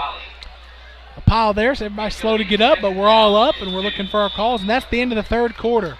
So Laura Bradley scoreboard check at the end of 3 quarters. Your Pilot Point Bearcats 34, Peaster Greyhounds 21. And we're going to go to a quick break. As well as residential and commercial clients by providing and installing high-quality turf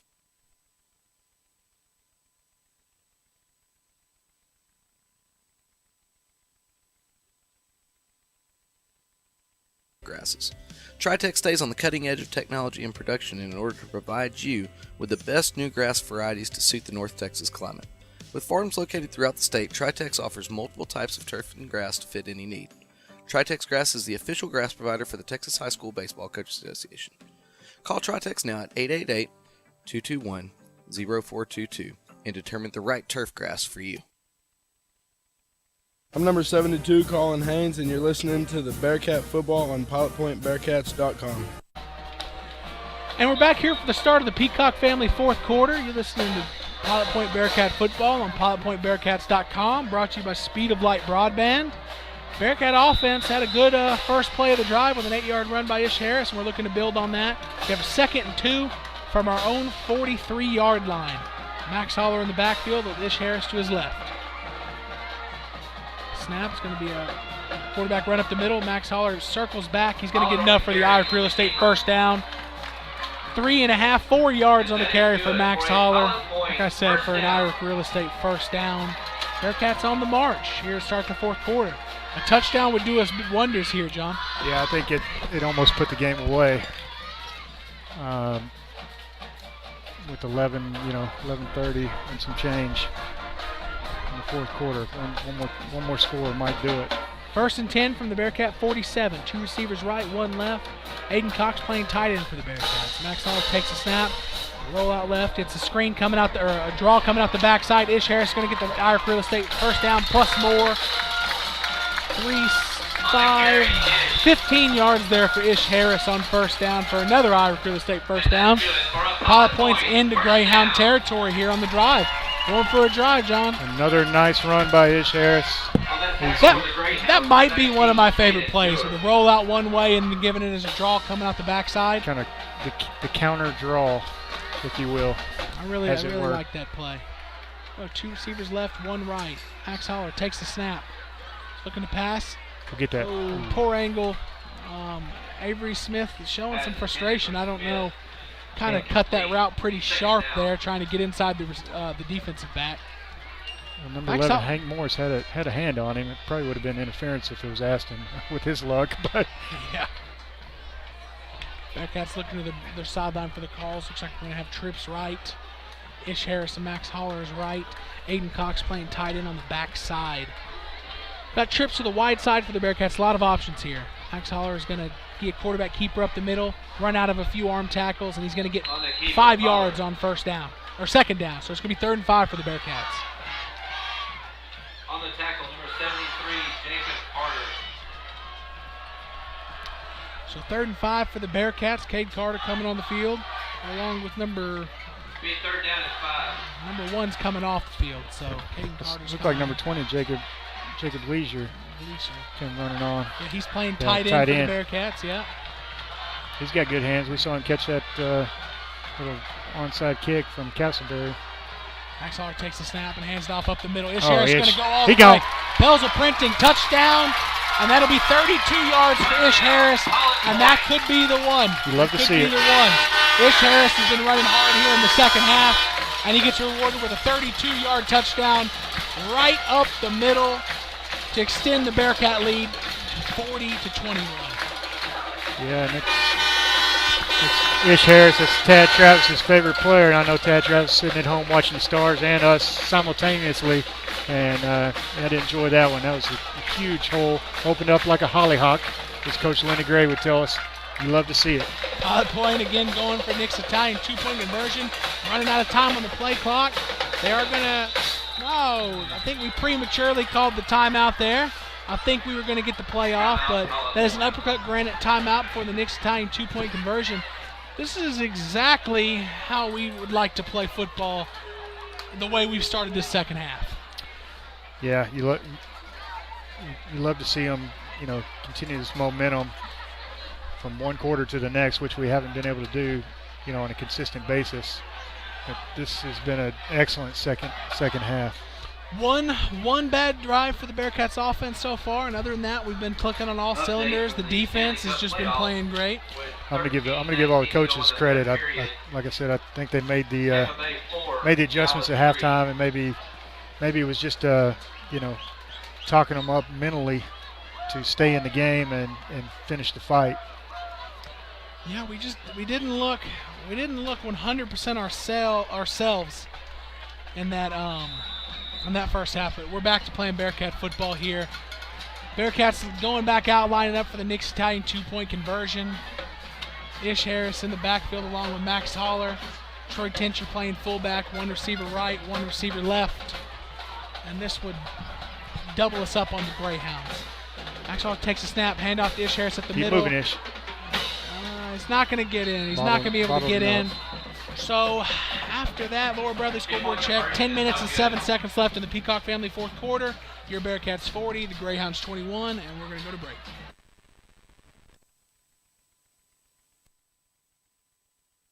This is Shannon Stafford with Whitney Delcourt of IRIC Real Estate. Whitney Delcourt is my real estate professional for all my commercial land and real estate needs. Whitney always demonstrates the highest ethical, moral, and professional integrity. Whitney's impressive market knowledge, her hard-working, customer-focused style, and Whitney's professional service makes Whitney Delcourt the best choice to be your real estate professional. This is Whitney Delcourt with IRIC Real Estate, and I approve this message. And you can find me at pilotpoint.com. Soy Mario, mi nombre es Mario Lapisco y estás escuchando Bearcat Football, pilotpointbearcats.com. I'm number 80, Alan Santoyo, and you are listening to Bearcat Football on pilotpointbearcats.com. And we're back to the Peacock family fourth quarter. The Chandler Cabinet scoring drive for the Bearcats. 6 plays, 65 yards, finished by a 32-yard Pelzer printing touchdown run by Ish Harris. Bearcats have come out and played their style of football here in the second half. Pounding the ball on the ground, playing good defense. Yeah, we came out and established a run with Ish in the second half, and we dominated the second half. Hologanzer with a kickoff. He pooches up. It's going to be fielded at about the 30, and O'Donnell brings it up and immediately hit at the 35-yard line. Bearcats put an end to that return pretty quickly. Looked like number 11, Dorian Soroka, and number 14, Tristan Trubenbach make the tackle there to end the return. Peaster, I'm sure they're feeling the pressure to answer here. Twin City turnover this is the good time for a Twin City turnover. I'm telling you, I've been calling it all second half. It's going to happen. They got to press here, and they really got to take some shots downfield, and we know it. Gunnar McElroy hadn't been afraid to sling it around, so let's see what he has here. Takes the snap. It's going to be speed option left. He does pitch it to Chamar. Chamar slips immediately. -4 yards on the play. He kind of put that pitch on Chamar. The spacing wasn't all that great, and he put it on him quick. Yeah. Number 2, Troy Tincher was bearing down on Chamar, so it was a good job of pursuit by our defense. So it was a full 5-yard loss in the play, so it's going to be 2nd and 15 for the Greyhounds. Down 20 or 19. That's not the start that they were looking for. Here comes the pass. 2 receivers left, 2 running backs next to Gunnar McElroy. This is going to be a fake handoff. The Cox brothers were going to get him. He finds a man out into the flat, and that's going to be 6.5 yards there. Completed to number 2, Zane O'Donnell. But we're going to have a 3rd and 8 here for the Bearcats. Yeah, nice sure tackle by Tristan Truenbach on the pursuit, number 14. 3rd and long. Greyhounds need this one, don't they? Yeah, this is play of the game for them. I think it's tough to say they're in the game right now, but they've got to. If they want any chance of being in the game, they have to make some yardage here. Got to convert here. Well, it's only 3rd down, so if they can just get something to make it more manageable. Yeah. Gunner takes the snap. He's dropping, rolling out right to pass. It looks like it's going to be a screen. I don't know if he's going to be able to get rid of it. Yep. He does. He throws it out of bounds. And we have Gavin Wheeler, Aiden Cox, Dorian Soroka, Tristan Trubenbach, all chasing him. Looked like it might have been a screen play, but I didn't see any receiver trying to catch the screen. I don't know if it was a screen play or if our blitz just was so much pressure up the middle that just forced the QB to just retreat. Well, this might be a signal here. 8 minutes and 40 seconds remaining in the Peacock family 4th quarter, down 19 points. The Greyhounds are lined up to punt, so I'd look for something tricky here because. Yeah, you think they'd have to. And it's going to be a punt. Low line drive. Aston Kirby's going to run over there and take a look. He's going to field it on a bounce. Makes the first man miss, but the two more Greyhounds show up and make the tackle. 0 yards returned there on the Trubenbach kick return. The Trent Trubenbach kick return. Tell you what though, Aston's he's fearless. Picked that punt up off the hop and had 3 Peaster Greyhounds bearing down on him, but he's a tough kid. He's showing some fight. I liked how he ran over there and kind of gauged the situation and gave him a good hop and decided he was going to go after him. Well, if he would have let it go, it might have dribbled all the way back inside the 10. So this is a situation right here that the Bearcats have been in a few times this year, and we haven't seen him put their foot down on the throat. I'd love to see it. Put the game away right here. Pitch right to Jay Cox. Jay Cox is going to cut it up, make a few man miss, but really nowhere to go. Number 40, Jaden Canifax on the tackle. Good play there by the Greyhounds defense. Yeah, big number 77, Jacob Scott, was out there blocking in front of him. He just tried to cut it back, but it's good pursuit by the Greyhounds. So 2nd and 10 here. No gain on the play. 2 backs with Max Holler, Jay Cox and Ish Harris, both in the backfield with Max Holler. It's kind of your 3 biggest playmakers. They're all next to each other. So Holler takes the snap and he's going to fake the handoff to Cox. He's going to bounce down the right side with some room to run. Bounced outside the numbers to the 35 and pushed out of bounds at the 37-yard line. That's going to be more than enough for the Irish Real Estate first down. 21, Tremar Gilbert. Max Holler just piling on that total. I'd like to see him add a 6th touchdown for the game. Might as well. Senior night, have a day, kid. And that's good for a Pilot point. First down. Last time I saw a Bearcat with 6 rushing touchdowns in a game, it was the Jarman Johnson against the Boyd Yellow Jackets in the playoffs. Yeah. When night he broke the single game rushing record and the single season rushing record for the Bearcats. Can he score 6? I like it being against Boyd. Yep. Roll out right, Max Hall looking to pass. He's going to throw a tunnel screen to Aiden Cox. Aiden Cox catches it on the run, trying to run out of a tackle. He's going to break it, and this is where fatigue sets in. It's a race to the end zone. Aiden Cox tripped up inside the 20, but man, those Greyhounds, they look tired. They just couldn't bring down Aiden Cox. Turns into a huge play for the Bearcats for an Irish Real Estate first down deep inside the Point Bank red zone. Great effort right there by Aiden Cox.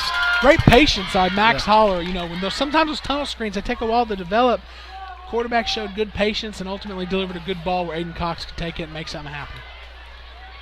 Snap handoff up the middle to Ish Harris. Ish Harris spins out of a tackle. Still running. Dragging. He's going to take this one all the way. 17 and a half, 18 yards there for Ish Harris. And the Pellsville Printing touchdown.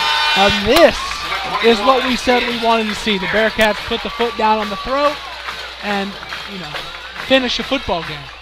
Yeah, we've certainly responded the way we needed to in the second half. And for the first time tonight, Joel Ganser's going to get to kick the extra point. Nick's Italian extra point looking to extend the lead. We got a good kicking game. I like to see us kick the ball. Yeah, he's a good kicker. They're all and sides. We get the Peaster Greyhounds to jump because we do the whole Tom Landry go down again before we're ready to snap it. Little reset. Gets the Greyhounds to jump, and it's going to make the kick just that much easier for Will, right? 1 yard. I don't think he needs it. Just decline it, Joel, and kick it from there. Well, we're all lined up, ready to go. Max Holler's the holder. And we get him to jump again. Oh, man, you'd think that they would understand, but it's the same thing. It's going to be another. They just saw it. Yeah.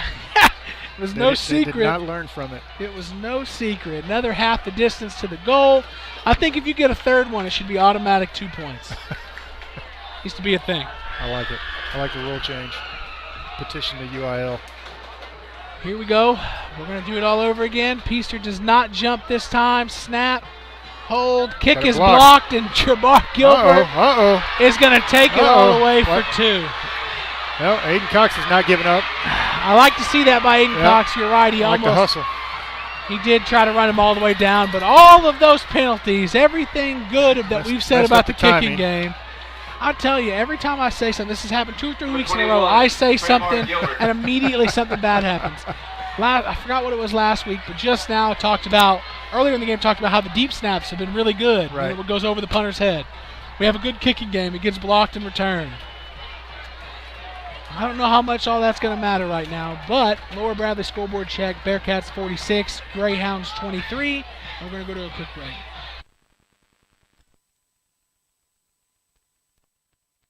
The Curtis and Holly Peacock family are proud supporters of Pilot Point ISD. The perseverance that our students have shown in these unprecedented times is a true reflection of what it means to be a Pilot Point Bearcat. The Peacocks want to wish all students in Pilot Point ISD a great 2021 school year and encourage them to continue to be an example to others. The Peacock family is always behind the Pilot Point Bearcats and Lady Cats. And remember, it is a great day to be a Pilot Point Bearcat. And we're back to the Peacock family fourth quarter, 7:15 and counting. Your Bearcats up 46-23. Well, Ganser has it teed up at the 40, ready to kick off. Cut the Chandler Cabinet scoring drive summary. 4 plays, 75 yards. Big drive by the Bearcats. They're punctuated by the Ish Harris Pelzel printing touchdown. Yeah, the second half offense has been excellent. This is a good thing to see. Every week so far, we've seen the Bearcats build and get better at something. I thought they had a good second half against Gunner last week. I think they were just outmatched. This week is the first time we've had a really good second half where we were the better team and asserted our dominance. So, pooch kick is fielded by Canifax, and he's going to return it up to about the 43-yard line. And the Bearcat defense is going to take the field again. And the Bearcat defense has pitched a shutout in the second half. Yeah, they've come out and really put a lot of pressure on the quarterback. Led by Gavin Wheeler, I think, up the middle. He's been very strong. 7-11 and counting. Let's see what Peaster wants to do. Tramar Gilbert's not in the backfield next to Gunnar McElroy, so we'll see what they're wanting to do here. Maybe get some inexperienced players some playing time. And this ball is going to be handed up the middle. And hard man to tackle. Spins out of a few tackles. He's going to get 9.5 there. Number 3, Cole Tierce. Little guy spun out of a few tackles and got 9 yards. It's a nice run. Hit the O button on the PlayStation a couple times there and got 9 out of it. There we go, 2nd and 1 for the Greyhounds. 6:45 and counting here in the Peacock family fourth quarter. McElroy takes a snap, hands off the middle to Tierce again.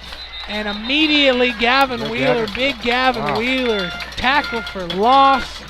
Defensive tackles. He's tough. Man, if you can have your defensive tackle stuff and runs up the middle for tackles for loss, that's good. That's a big thing for your defense. Yards to be 3rd down and 3. 3rd and 3 for the Greyhounds here. Snap, McElroy looking to pass, throws a slant route to the right. It is caught, and immediately making the tackle is Max Holler, who was in coverage on the play, but that's going to be enough for a Greyhound first down. That's a nice pitch and catch right there from Gunnar McElroy. One thing I've noticed about McElroy is he does no drop. He has no drop. Right. He catches snaps, turns his shoulders to look to throw the ball. It's helped some sacks today. Does it again. He's looking to pass, throws the ball into the flat to O'Donnell. O'Donnell makes the catch, and a big hit by Ish Harris. Yep. Ish Harris comes and lays a huge hit on O'Donnell, makes the ball come out, and it's going to be ruled incomplete. Our defensive backs are laying some licks today. Yeah, that's the 3rd one I can remember that has jarred the ball loose. Second and 10 for the Greyhounds. Right at 6 minutes remaining here in the fourth quarter. Gunnar McElroy, the quarterback. He's going to take the snap, and he's going to look to hand off up the middle to Tierce. Tierce is going to carry Dorian Soroka a little bit before Dorian Soroka finally just picks him up and dumps him. Picked him up and pulled him back a couple of yards. 6 yards on the carry for Tierce, makes it 3rd and 4 for the Greyhounds. These Greyhounds, there's some small kids on the field for them, but they look strong. They look tough. Yeah, we haven't seen Tremar Gilbert. I don't know if he's injured or what. We haven't seen him on this drive. Snap, handoff. Tierce again bounces it around the left. Spins out of the first tackle. He's going to get right to the 30, which is the yard to gain. Looks like they're going to spot it far enough for the first down. They do. They move the chains. First down, Greyhounds. Tierce is, Tamar's the bigger, stronger running back, but Pierce is carrying some piles here. He's running tough. First and 10 from the 30. McElroy takes a snap, looking to pass. Slant route to number 11. Ish Harris tries to rip it out of his grip, but he has too much of a handle on it. Number 11, Hank Morris with the catch. Yeah, they did a good job running these slant routes and crossing the face of the defensive backs. And Gunner's putting it right on him. Ish Harris tried to rip the ball out, but Hank had too much of a grip on it. McElroy takes the snap, and that Pilot Point Bearcats timed that perfect. And Tristan Schrubenbach, he was blitzing, and I think he was through the line of scrimmage before the offensive linemen were out of their stance. Yep. He had that time perfectly. It's 3rd down and 9. 3rd and 9, maybe change up the snap count if I was the Greyhounds. We called their play on that one. Yeah, they got it. changed the cadence. cadence. It's going to Deep take a ball, shot. Aston Kirby in coverage. Oh, Aston got tackled. Okay, 2 flags have come out. I'm going to lose it if they call it on Aston. That receiver fully formed tackled Aston in the end zone. Yeah, and Aston's trying to catch his breath. Aston is slow to get up. I hope he's okay. He's a tough kid. He's okay. I'll just be heartbroken for this kid if they call it on him. But it's not going to be okay if they call these on him. I don't think. Holding against the defense. And what's the second one? Offensive pass interference. It has to be. They formed tackled Aston Kirby. Oh. So we have 1 flag on the play. Oh, so that, I guess. the Aston Kirby, two different referees threw a flag, and there wasn't a call. I guess. Whatever. So it's 1st and 10 for the Greyhounds. That kid is offside, so offensive pass interference he can't catch a break. He cannot catch a break.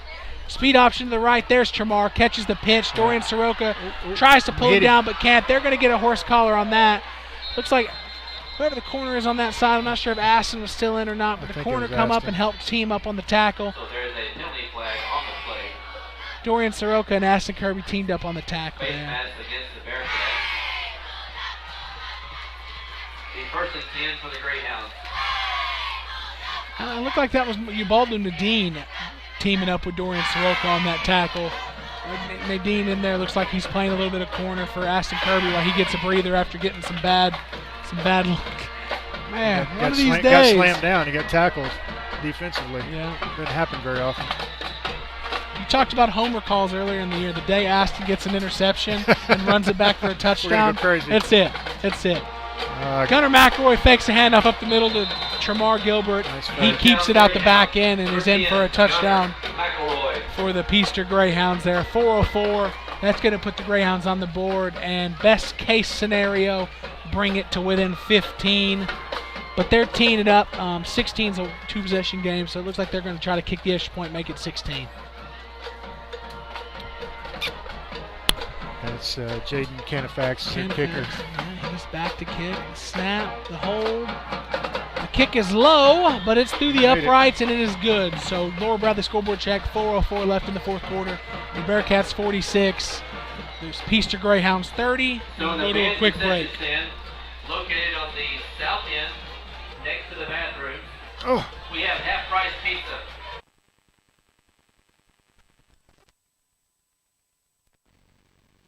Hi, I'm Greg Pelzel. Here at Pelzel Printing, we do custom embroidery, custom screen printing, and promotional product. You can reach Greg Pelzel at 940-453-5443. Go Bearcats.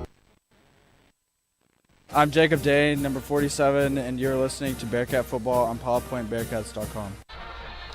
And we're back to the Peacock family fourth quarter here on Pilot Point Bearcat Football on pilotpointbearcats.com. Your Chandler Cabinet drive summary: 10 plays, 56 yards, 3 minutes and 7 seconds off the clock for the Peaster Greyhounds. Down 2 possessions with 4 minutes to go. I'd be looking for put my hands team on the field. Yeah, absolutely. You would think they have to pooch it or do an onside kick here. Looks like he's lining up to kick it towards their sideline. Well, hopefully they don't have the same luck the Cowboys had this weekend. That was an excellent execution of that onside kick by the Cowboys. Well, yeah, it looks like Peaster's lined up to go after it. They have all their men on the line of scrimmage and 4-point sprinter stances ready to go after it. Canifax with the kick. It's going to be the onside kick. It's not going to go 10 yards before it hits a Greyhound. Pilot Point needs. Oh, what are we doing? I don't know why. Oh no! I think we're going to eventually get on it. Yeah. I don't know why we. But we could have picked it up and ran. Right.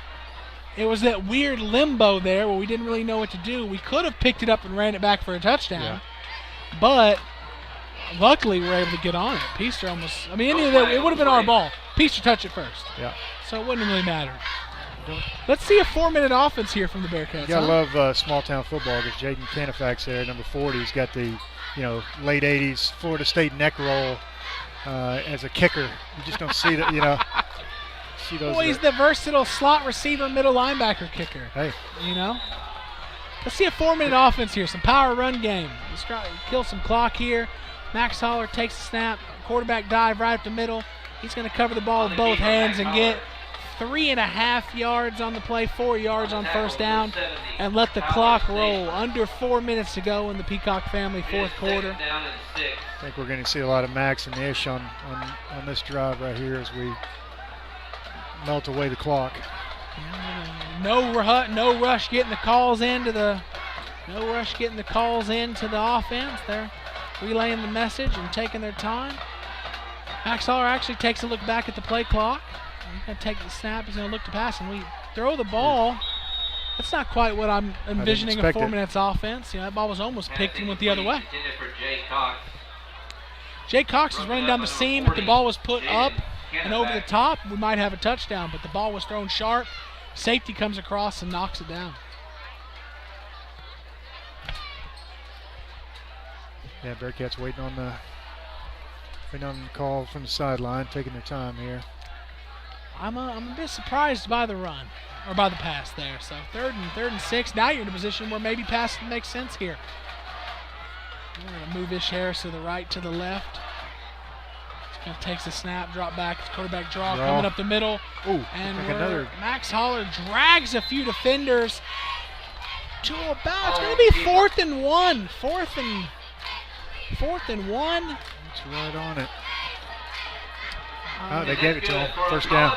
Well, spotters help us out this week. Irish Real Estate first down, and now all can be forgiven with that throw, that incompletion we had. And I would suspect we're going to keep the ball on the ground the rest of this quarter. Yeah.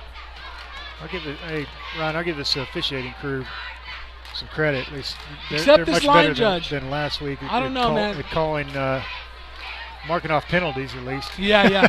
No, this line judge I think has a vendetta against Aston, so yeah. Everybody else done a good job. Pitch out to Ish Harris. Ish Harris makes a man miss. He's going to run down the sideline. And the first half was the Max Holler show. The second half is the Ish Harris show. His second 32-yard rushing touchdown of the second half here. So for a kid who only had 14 yards rushing in the first half, he's really put it on him this half. We were saving him. We're just saving him for the second half. He's a finisher. Took a page out of Gunner's book last week. That's what they did. They ran their quarterback till he was exhausted, and the second half he didn't have a single carry. Yeah, and they went to Ashton Bennett in the second half, didn't they? Yeah, so 2 minutes and 40 seconds left in the fourth quarter. Joel Ganser's teed up to kick this one. Let's hope this goes smoother for both sides. No penalties. Snap, hold, good kick. Snap, good hold, good kick. So with 2 minutes and 40 seconds left, your Bearcats 53, Peaster Greyhounds 30, and we'll get a quick break. Point Bank is proud to support the Pilot Point Bearcats 2020 football season. Open your real free checking account with Point Bank and show your Bearcat pride with a Point Bank school logo debit card, custom designed with the Pilot Point High School logo on the front. Visit pointbank.com to know more. Point Bank, your neighbors love us. You will too. Member FDIC. I'm Claire Thompson, and you are listening to Bearcat Football on PilotPointBearcats.com.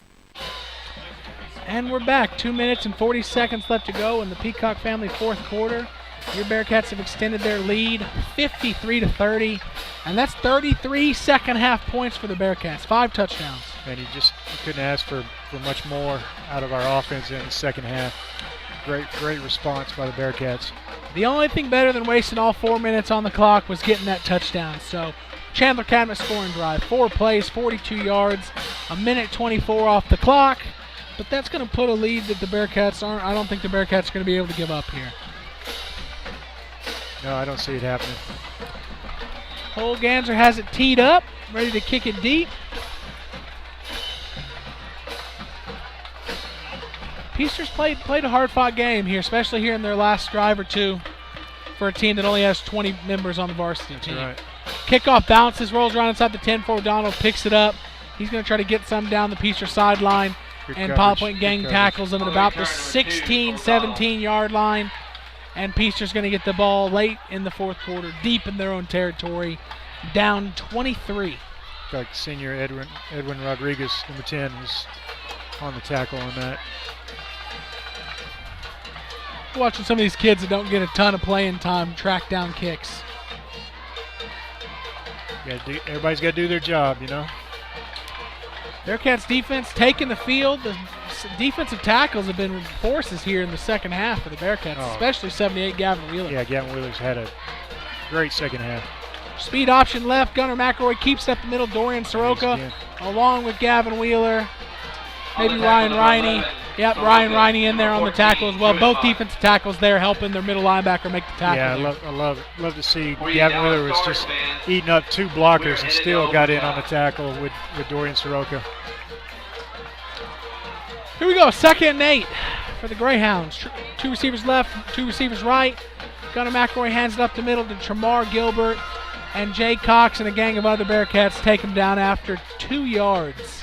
Going to be a 3rd and 5, and I think Peaster's good with trying to, run some plays, get some yards, run the clock out, and get out of here. Yeah. Hard-fought game for their first district game. They don't make a 23-point play, so might as well play it safe and get out of here.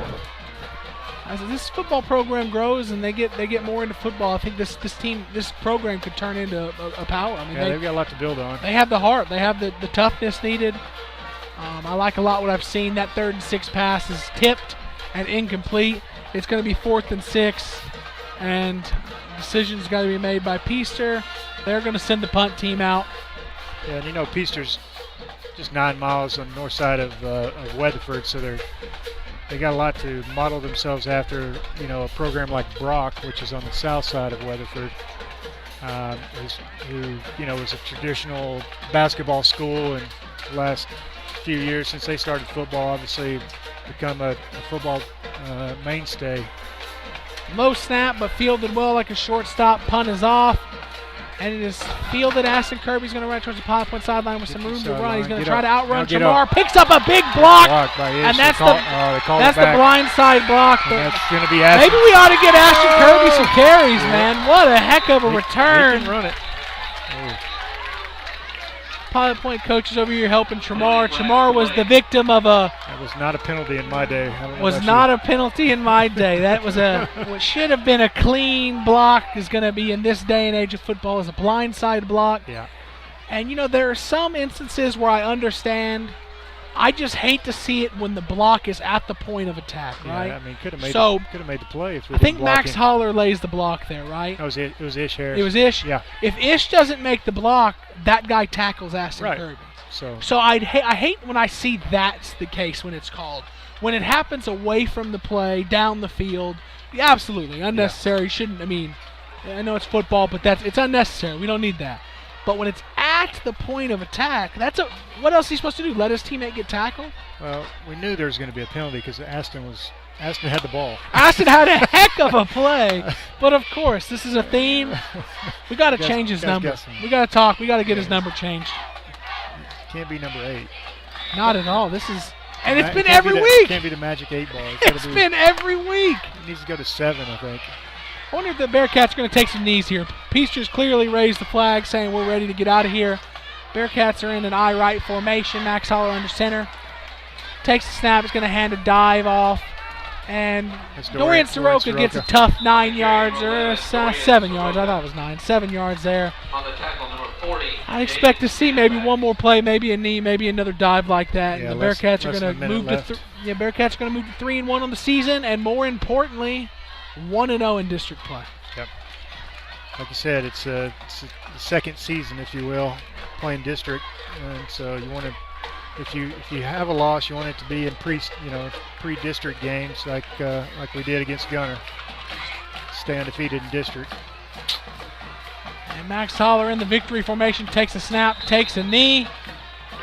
No timeout coming from Peaster sideline, and that should be the ball game. So Pilot Point, like we just said, moves to 3-1 on the season with a 53-30 win over the Peaster Greyhounds. 1-0 in district play, and next week we will be here again for homecoming.